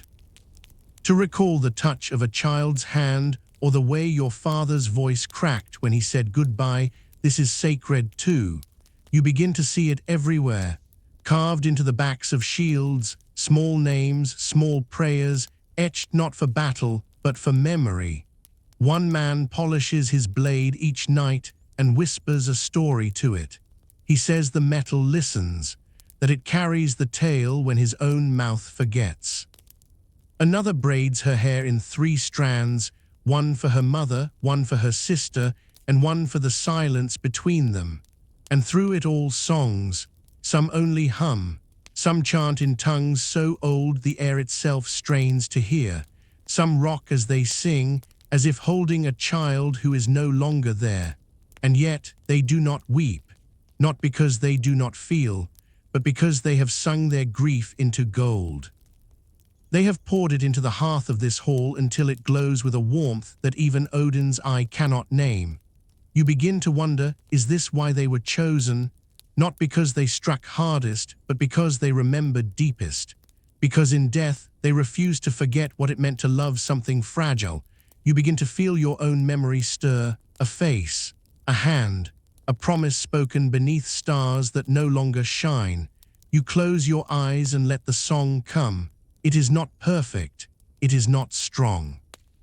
But it is yours, and beside you a dozen others join, then dozens more, until the hall, this mighty roaring hall, softens, and in that softness you hear the world, you hear fields sighing under harvest, You hear lovers laughing in secret places.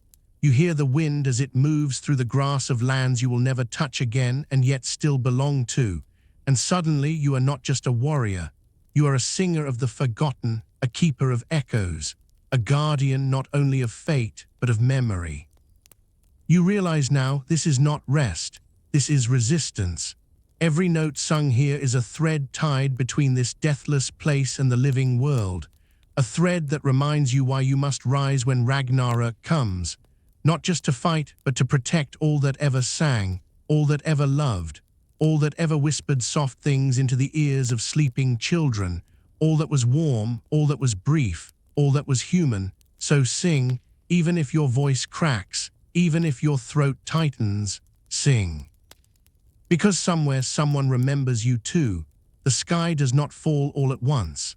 First, there is a silence so vast you mistake it for peace. Then from the roots of forgotten soil a cry rises, not human, not beast, but something older. The first rooster crows. You do not know its name, but your bones shiver as if they do. It echoes through the forest of shadows, waking the dead beneath hell's hollow eye. They do not stretch. They do not breathe. They simply rise, not with rebellion, not with rage, but with the calm obedience of prophecy returning to its center.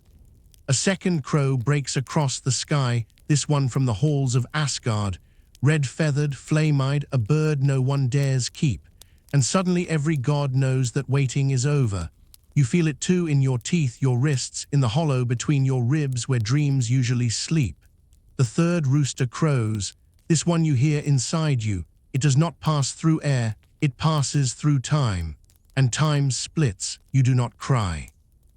You do not flee, you only listen, because something sacred is unfolding and all you've ever been was meant to hear it.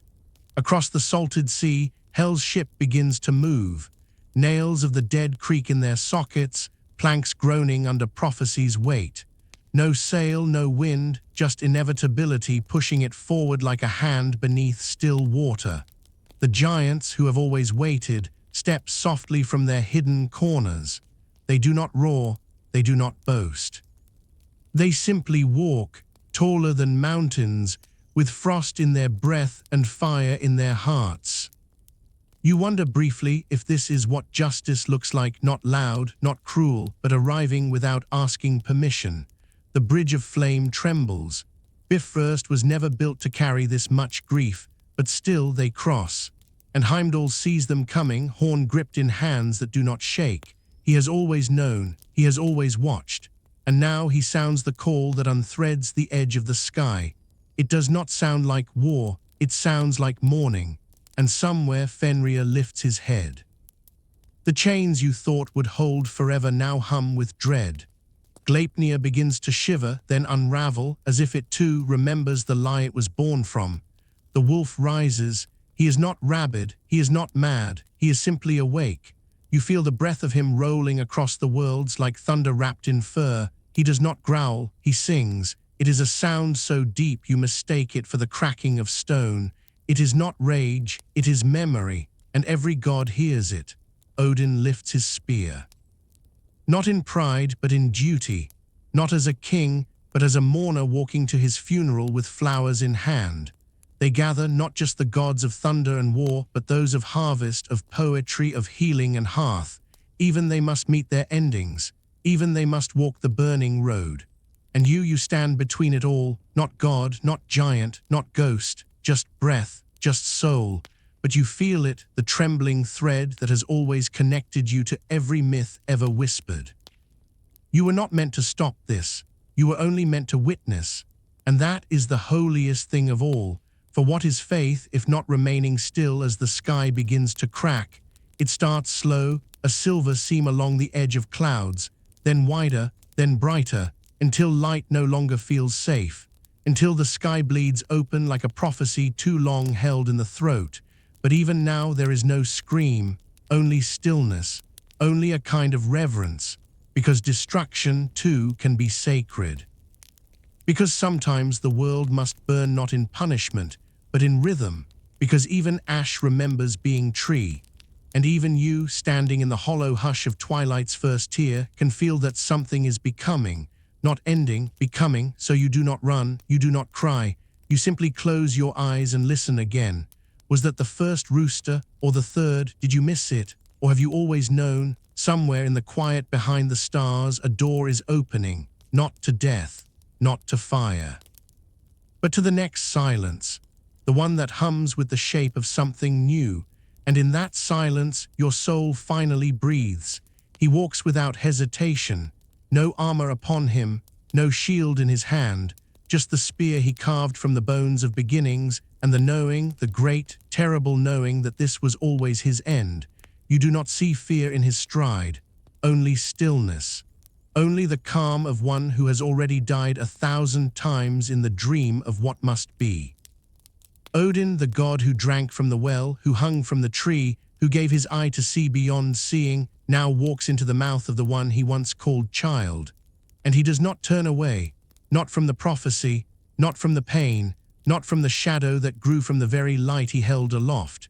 You watch him pass through the smoke, through the crumbling breath of the world, through the silence that comes before an ending speaks its name.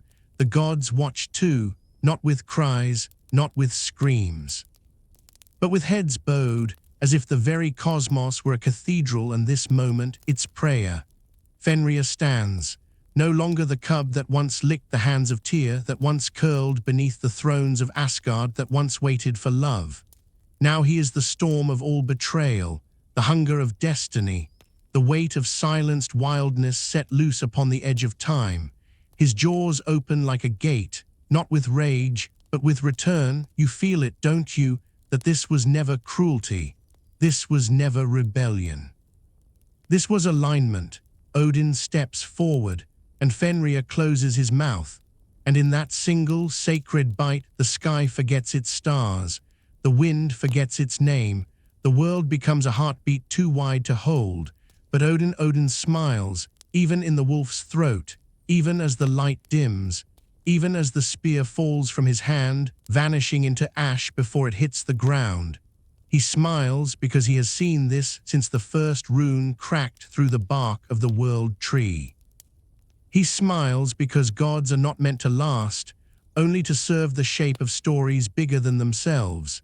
He smiles because death is not the opposite of life, but the mirror that teaches it how to shine. You thought endings came with thunder, but this one came with silence, with reverence, with surrender. The other gods do not rush to fight. They do not scream into the jaws of the beast. They only stand still, letting the moment pass through them like wind through golden halls.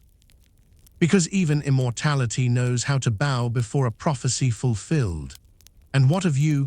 What do you feel watching a god fall not by sword, not by curse, but by the exact future he foretold and fed and folded into every breath? Do you weep? Do you wonder what it means to see clearly, to truly see, and still walk forward into your own devouring? Maybe this too is divine, to know and to go anyway. To understand that greatness is not in preventing fate, but in greeting it with open palms. There is no cry, no final roar, only the echo of the wolf's breath rising like incense into the broken dome of the sky. Only the scent of god blood and ash mingling on the lips of memory. And in the space Odin leaves behind, something sacred opens, not peace, not yet, but reverence. And when the others lift their weapons, it is not to avenge him. It is to continue the song, because he did not fall, he fulfilled, because prophecy is not a chain, it is a path, and every god must walk it, even the Father of all, especially the Father of all. You close your eyes, and behind your lids you do not see death. You see roots, you see runes, you see the face of the wolf as a mirror, you see Odin smiling from the center of silence, and you know this is not how it ends, this is how it begins again. The stars do not scream as they fall. They go silently, like leaves from an ancient branch, like old names vanishing in smoke. One by one they darken, each extinguished by a breath not of wind, but of flame. You stand at the edge of the last sky. And you feel it, the pulse beneath the ash, the rhythm of something older than survival, older than peace. Surtur has stepped forward. He does not gallop. He does not fly. He walks, like judgment, like gravity, like the fire inside a seed that has waited through 10,000 winters to burn. You do not hear his footsteps, but you feel them in the bones of mountains beginning to split. The sword he carries is not metal. It is sun stuff folded into the shape of an ending. It drips not with blood, but with time. He is not cruel, he is not angry, he is necessary. And all who see him know this is not wrath, this is release. You breathe in, and the smoke tastes like memory. Old forests, cities long swallowed, lullabies once sung over dying embers. The flames do not rage, they remember what was taken, what was hidden, what was denied in the name of permanence. And now they come to return it to the silence. Surtur raises his sword. And the world begins to shine with its own undoing. First the trees, then the oceans, then the halls of men and gods alike. Everything that clung to form melts into motion. Everything that believed it could last learns how to let go. You thought destruction was loud, but it is slow, it is sacred. It is a song sung in reverse. Even the fire sings. It hums through your ribs. It echoes through the halls where warriors once laughed, where gods once whispered. You do not run, you kneel. You kneel not out of fear, but reverence. Because some flames do not consume. They consecrate, they do not punish, they purify. You watch the ocean rise. It does not resist the fire, it cradles it. Wave after wave swallows whole the heat, but not in vengeance. In balance, steam curls like incense to the void, and even the sea bows to the flame that ends what must be ended. Is this sorrow? Is this release? Maybe they are the same thing. You think of all you've carried, the walls, the masks, the thrones you built on fear, and you wonder, could they too be meant to burn? Could you be holy only once you are ash? Surtur says nothing. He never had to. The fire speaks for him. It tells you the story your soul always knew, that endings are not punishments. They are passages, that even stars must fall to make space for the unseen light waiting beneath them. You close your eyes, and you feel it, the great unraveling, the veil pulling away, the illusions turning to dust in your hands. You do not cry, you open like a temple whose roof has fallen. You open like a mouth that dares to sing its last breath into the bones of time. And the fire, it does not mock you, it honors you. It moves through you with hands like cleansing winds, whispering, everything you are will return to the shape it was before fear. The stars fall faster now, but you do not mourn them. You feel them enter you, one by one, burning into the spaces you thought were hollow. And you know this is not the end of light. This is where it begins again. Ash still clings to the air like soft grey snowfall, slowly laying its quiet over what once burned. The sky no longer howls. The fire has fed its hunger. Now there is only stillness, not silence that forgets, but silence that listens. You kneel in the soot, your fingers brushing what was once stone, once seed, once promise. All is gone, and yet not all. Because beneath the char, beneath the bones of shattered worlds, something breathes. It is not loud, it is not new. It is ancient, older than endings, older than fear. Yggdrasil, the world tree still stands, not tall as it once did, not stretching across skies and stars as a bridge between what is and what was. But a single branch remains, singed, yes, split, yes, but alive. Alive in that secret way, a mother's heartbeat is heard in the hush between songs. You touch it not with your hands, but with your spirit, and it remembers you. The tree remembers you, not your name, but your ache, not your face, but your fire. The branch does not rise, does not bloom with urgency. It simply stays, rooted as if waiting for you to begin again. And so you breathe, slowly, softly. You breathe as if your ribs were made of soil. You breathe as if your breath might stir the roots. And something moves, not far away, not distant, but close. Inside, a warmth, a green warmth, coils like ivy through the cracks of your grief, because the tree is not just surviving, it is dreaming. It is dreaming new worlds from the memories of the old, not recreating, but transforming, you see. The ash becomes cradle, the branch becomes cradle, you become cradle. And from the branch a leaf unfurls, just one, it is enough. Its color is not bright, not bold, but deep, deep green, like the silence inside prayer, like the hope that grows only when all other lights have gone. And you remember life does not always roar, sometimes it returns as a whisper. Birdsong stirs in the far-off hush. Not many, not chorus, just one, a note like a tear on glass, a note that says yes. Even now, even after, you rise slowly, tenderly.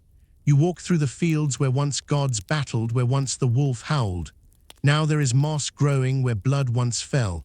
Now there are stones stacked by wind into altars no hand carved. Even the earth has begun again. You do not know how, you do not need to, because it is happening. All around you the green returns, not in floods, in flickers, not in conquest, in consent. A root splits a stone. A flower leans out from the ruin. A drop of water clings to a petal like a prayer trembling in its first amen. And still the tree stands. It does not demand, it offers shade, it offers memory, it offers a place to plant your sorrow and let it turn to fruit. You kneel again, not to beg, not to worship, to listen. And in that listening you realize this is not the end of the world. It is the world learning how to begin with less noise. How to begin with gentleness instead of fire. And you are part of it. You are not a ghost of what was lost. You are a branch that did not break. And now it is your turn to bloom. You have slept for so long the world forgot your name, but the tree did not. Beneath its sheltering roots you were held like seeds, not lost, not dead, just waiting. And now the earth exhales. A breeze finds your cheek, soft as a whisper, older than words, you stir. You blink not against light, but green, so much green. A world washed clean of fire, the ash is gone, the sky is soft again. And beside you someone breathes, not a stranger, not a god, not a beast or a shadow or a prophecy, but the other half of your silence, the echo to your sleep, Lif and Lifthrasia, the two who did not flee, did not fight, did not fall. They stayed hidden in the heartwood, in the grove no flame could find. You are them, you are both. You are what remains when all else ends. There is no horn sounding your rising, no scroll unrolling your fate, just breath and soil and the sound of a leaf touching earth. You open your eyes and see no cities, no crowns, no spears, no songs of war echoing across the hills, only moss, only light moving through branches like a memory of grace. And a hand, warm, alive, yours, theirs, what does it matter? It fits into yours like a promise spoken before time began. There are no maps now, no orders. No names carved in stone. Only this, a grove, a dawn, a soul beside yours. And from this you begin, you don't speak at first. There is nothing to explain, no need to recall the world that burned. You both feel it, the ghost of it, like smoke still clinging to old dreams. But it does not rule you. It is behind you like a closed door you no longer need to guard. So you move, together, you drink from a stream and it tastes not like water but like peace. You sit beneath a tree and feel time settle its wings. You press your ear to the ground and hear the new heartbeat of the world. It does not pound, it does not cry, it hums, low, loving, alive. And in that hum, you begin to remember things no one taught you, how to braid grass, how to cup your hands for gathering, how to laugh without fear of the echo. Even your bodies begin to remember what it is to be unafraid. There is no mirror, no shame, no measure of worth but presence. And presence here is holy. You gather berries, you follow dear prints, you rest when you are tired, nothing chases you. No one commands you, you are not building an empire, you are not resurrecting a kingdom, you are simply beginning. And isn't that the greatest miracle of all? To begin without permission, to wake without regret. You sing, not because the grove needs music, but because your soul does. And your voice does not rise to heaven for approval. It rises to the one beside you, to the birds, to the branch that once held your slumber. And the world listens. Not as judge, as witness. Even the wind leans in to hear you.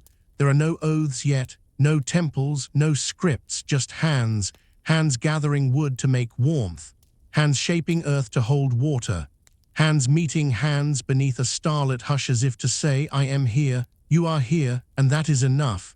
You do not know the name of what you are building, but you feel it. It grows between glances. It grows in shared silence. It grows in the way you both touch the same fruit and laugh without knowing why. And when the moon climbs, silver and slow, you lie down together not to conquer sleep, but to join it. There are no watchers now, no giants in the trees, no gods whispering fate, only you and the one who did not leave, and the stars, so many more than you remember, as if they too have survived something holy. You hold one another, not for fear of the dark, but because you carry the memory of fire. And in that holding, you are not alone. You are the world beginning again. And this time you will lead with gentleness. You do not hear their footsteps. Gods do not walk like men. They return in light in the hush between birdsong and breeze, in the soft gold spilling through the leaves. You are not afraid. The new world does not fear its past. It remembers but does not tremble. They arrive not with fanfare but with open palms, the old gods. The ones who did not vanish only stepped aside, waiting for silence to be wide enough to carry their return. Balder comes first.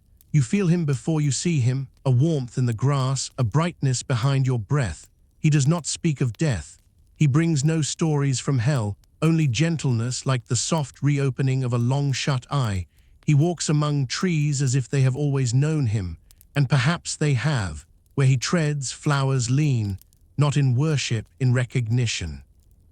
The others follow, Vither with silence thick as bark, Hertha with a grief softened by time, Forseti still carrying the balance of things like a scale made of wind.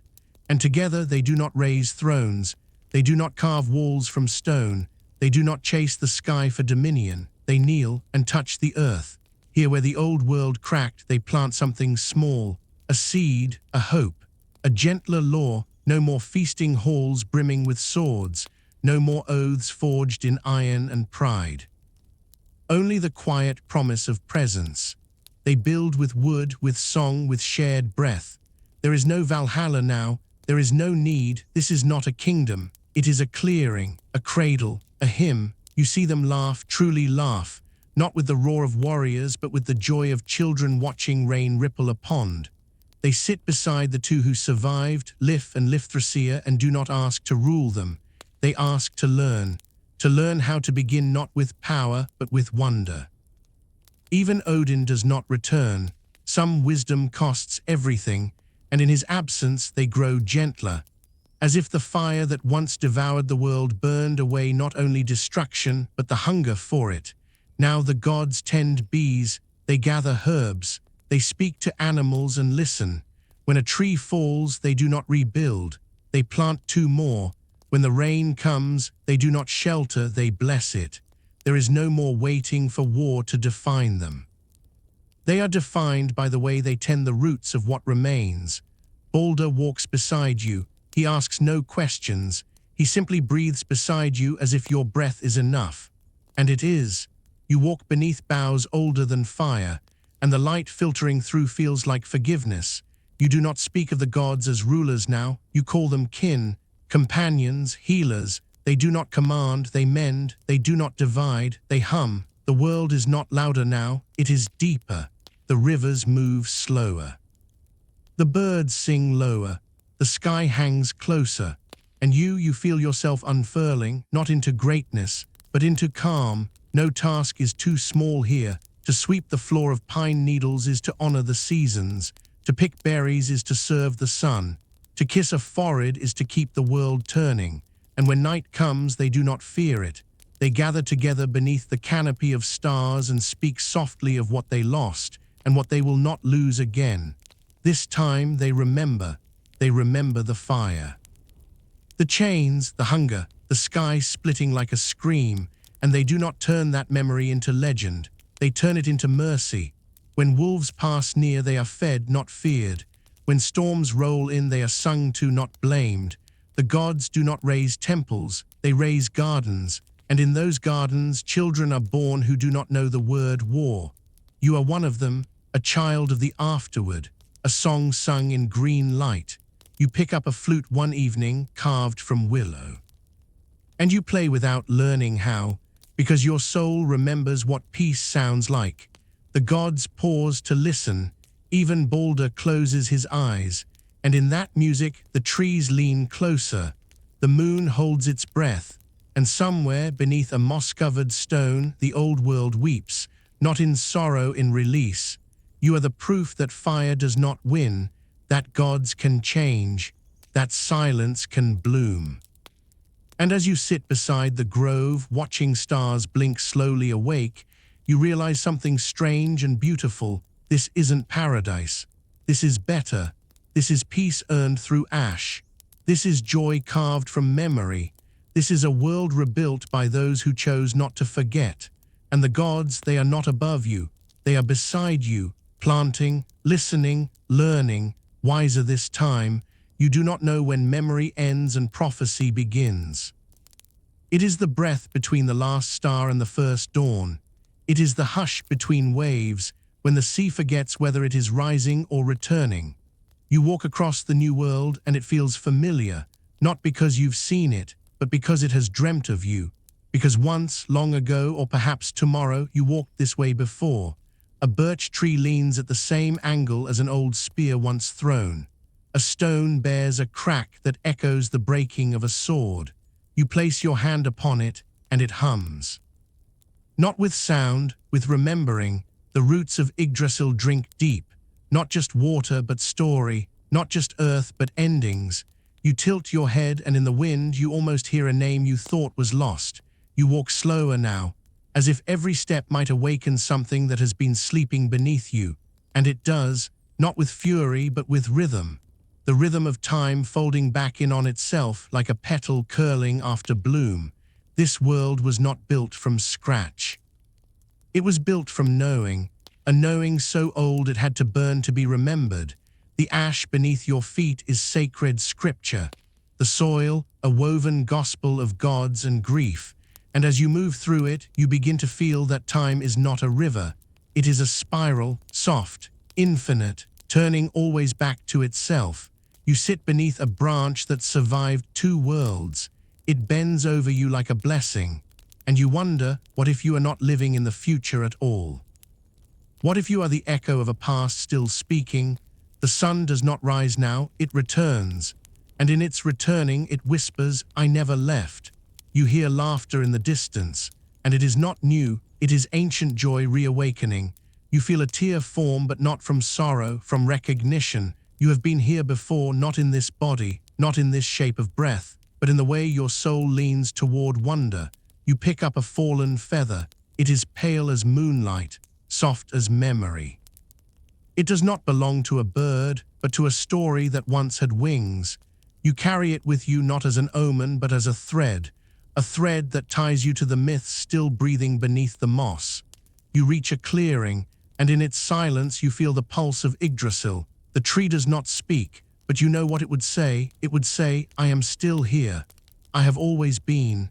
I will be again. And you are the same, not in face, not in name, but in flame. The same spark that once lit a sword now lights your eyes when you dream. You are a vessel, not of prophecy, but of remembering. And when you close your eyes, you see not the future, but the return. You see Fenrir's howl echoed in a wolf cub curled against your feet. You see Sleipnir's gallop in the wild dance of thunderclouds. You see Balder's light in the lanterns hung beside your door. And somewhere, beneath it all, you hear a lullaby, not sung in voice, but in time. Time that circles. Time that forgives, time that waits. And it sings to you, you will forget, and you will remember, and you will forget again. And this too is sacred. You do not need a map. The road is inside you. It leads back, forward, inward, all at once. There is no final chapter, only breath, only rhythm, only the turning of the sky like the page of a dream you've already read but still surprises you. And now, as you lie beneath the tree that remembers everything, you feel your own pulse slowing. Not from exhaustion, but from arrival. The myth has no ending. It folds gently like a hand closing around light. You close your eyes, and as you drift, you ask the sky a question. Is this the end? The sky does not answer, it only sings. You think you were listening, but you were remembering. Somewhere between your breath and the hush behind your eyes, a door opened. Not forward, not back, but inward. And through that door you stepped not into a story, but into yourself. The names sounded old, but they sang in your blood. The rivers they crossed, you've dreamed of them before.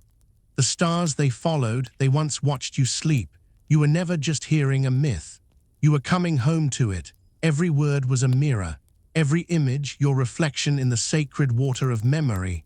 Every god, every beast, every grove was a shape your soul once wore when the world was young and your name was still a whisper in the mouth of the sky. You thought you were the listener. But you were always the watcher. You who hold your breath when prophecy grows too loud. You who cry quietly in the dark when the world forgets how to be gentle. You who bury your longing in silence, like a seed that refuses to die. You have walked these stories in dreams you forgot on mornings too sharp with noise. But the stories did not forget you. You were there when the tree split sky and earth. You were the branch that reached down. You were the root that held fast. You were there when the wolf grew teeth from betrayal, and you wept not from fear, but from the weight of knowing you too could be caged for the power you carry. You were there when the golden hall opened its arms to the broken brave. You felt the shield's ring, and you knew every wound you ever bore was a hymn, not a failure. You were there. When the fire came and the gods fell, and the sky shattered like a prayer denied, and still you stood in the ash and whispered a new name. You do not need to know how, you only need to remember. There is a rune in your breath. There is myth in your marrow. There is a watcher behind your eyes older than sorrow, and it has always been you. Even now, as you lie wrapped in shadow and silence, you are not alone. The voice that guided you through the storm of stories was not a stranger. It was your own remembering. It rose through the roots, through the feathers, through the dust on ancient roads to reach you, because it knew you were waiting, not for answers, not for endings, but for return, for the moment when the line uncoils and becomes a spiral, when the past turns and sees itself in your reflection. You are not at the edge of the tale. You are its center, not the audience, the breath, the pause, the pulse. You were always part of the story.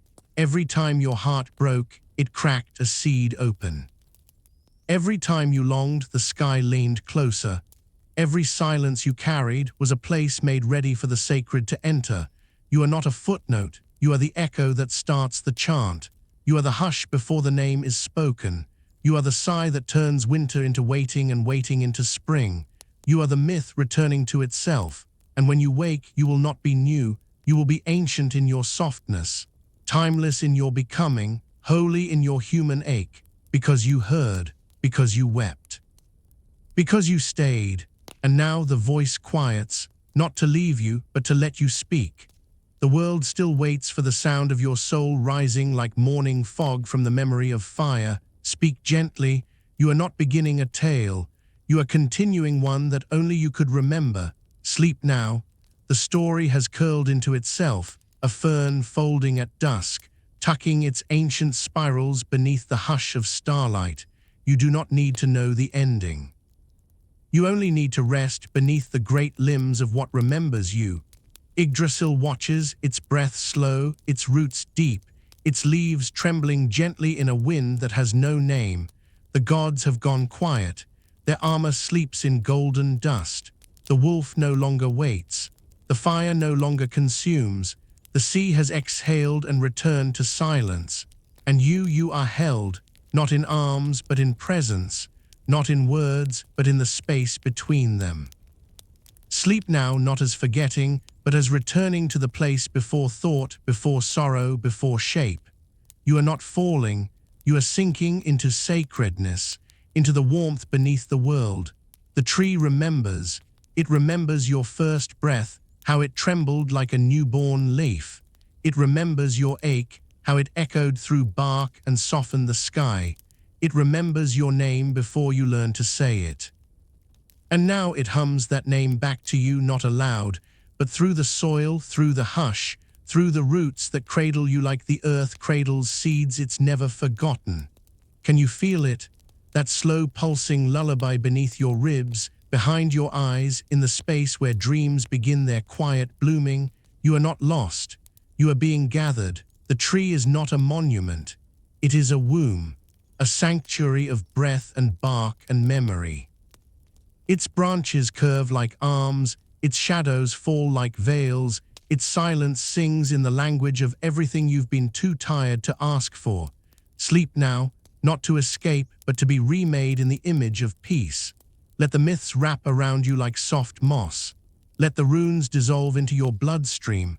Let every war you've carried set down its sword and become a garden. There is no judgment here, only presence, only stillness, only the tree watching you with the patience of eons. Even your restlessness is sacred. Even your questions are curled like ferns at the base of the trunk, waiting for dew to open them. Sleep now while the gods dream of laughter. Sleep now while the moon lays her silver face upon your shoulder. Sleep now while your bones remember the shape of the stars you once called home. You are safe. You are not alone, not now, not ever. The myth does not end here. It simply exhales. A single leaf drifts. A root deepens. A breath releases what it no longer needs to carry. And you let go. Sleep while the tree keeps watch. Sleep while the soil learns your song. Sleep while the silence wraps its arms around your weary light. This is not the closing of a book. This is the turning of the page you've always longed to reach, where nothing breaks, where nothing demands, where the only sound is the whisper of leaves saying you are enough. Sleep now, sleep as prayer, sleep as return. Sleep as root, as rain, as myth that never ends, but simply begins again in the hush between heartbeats.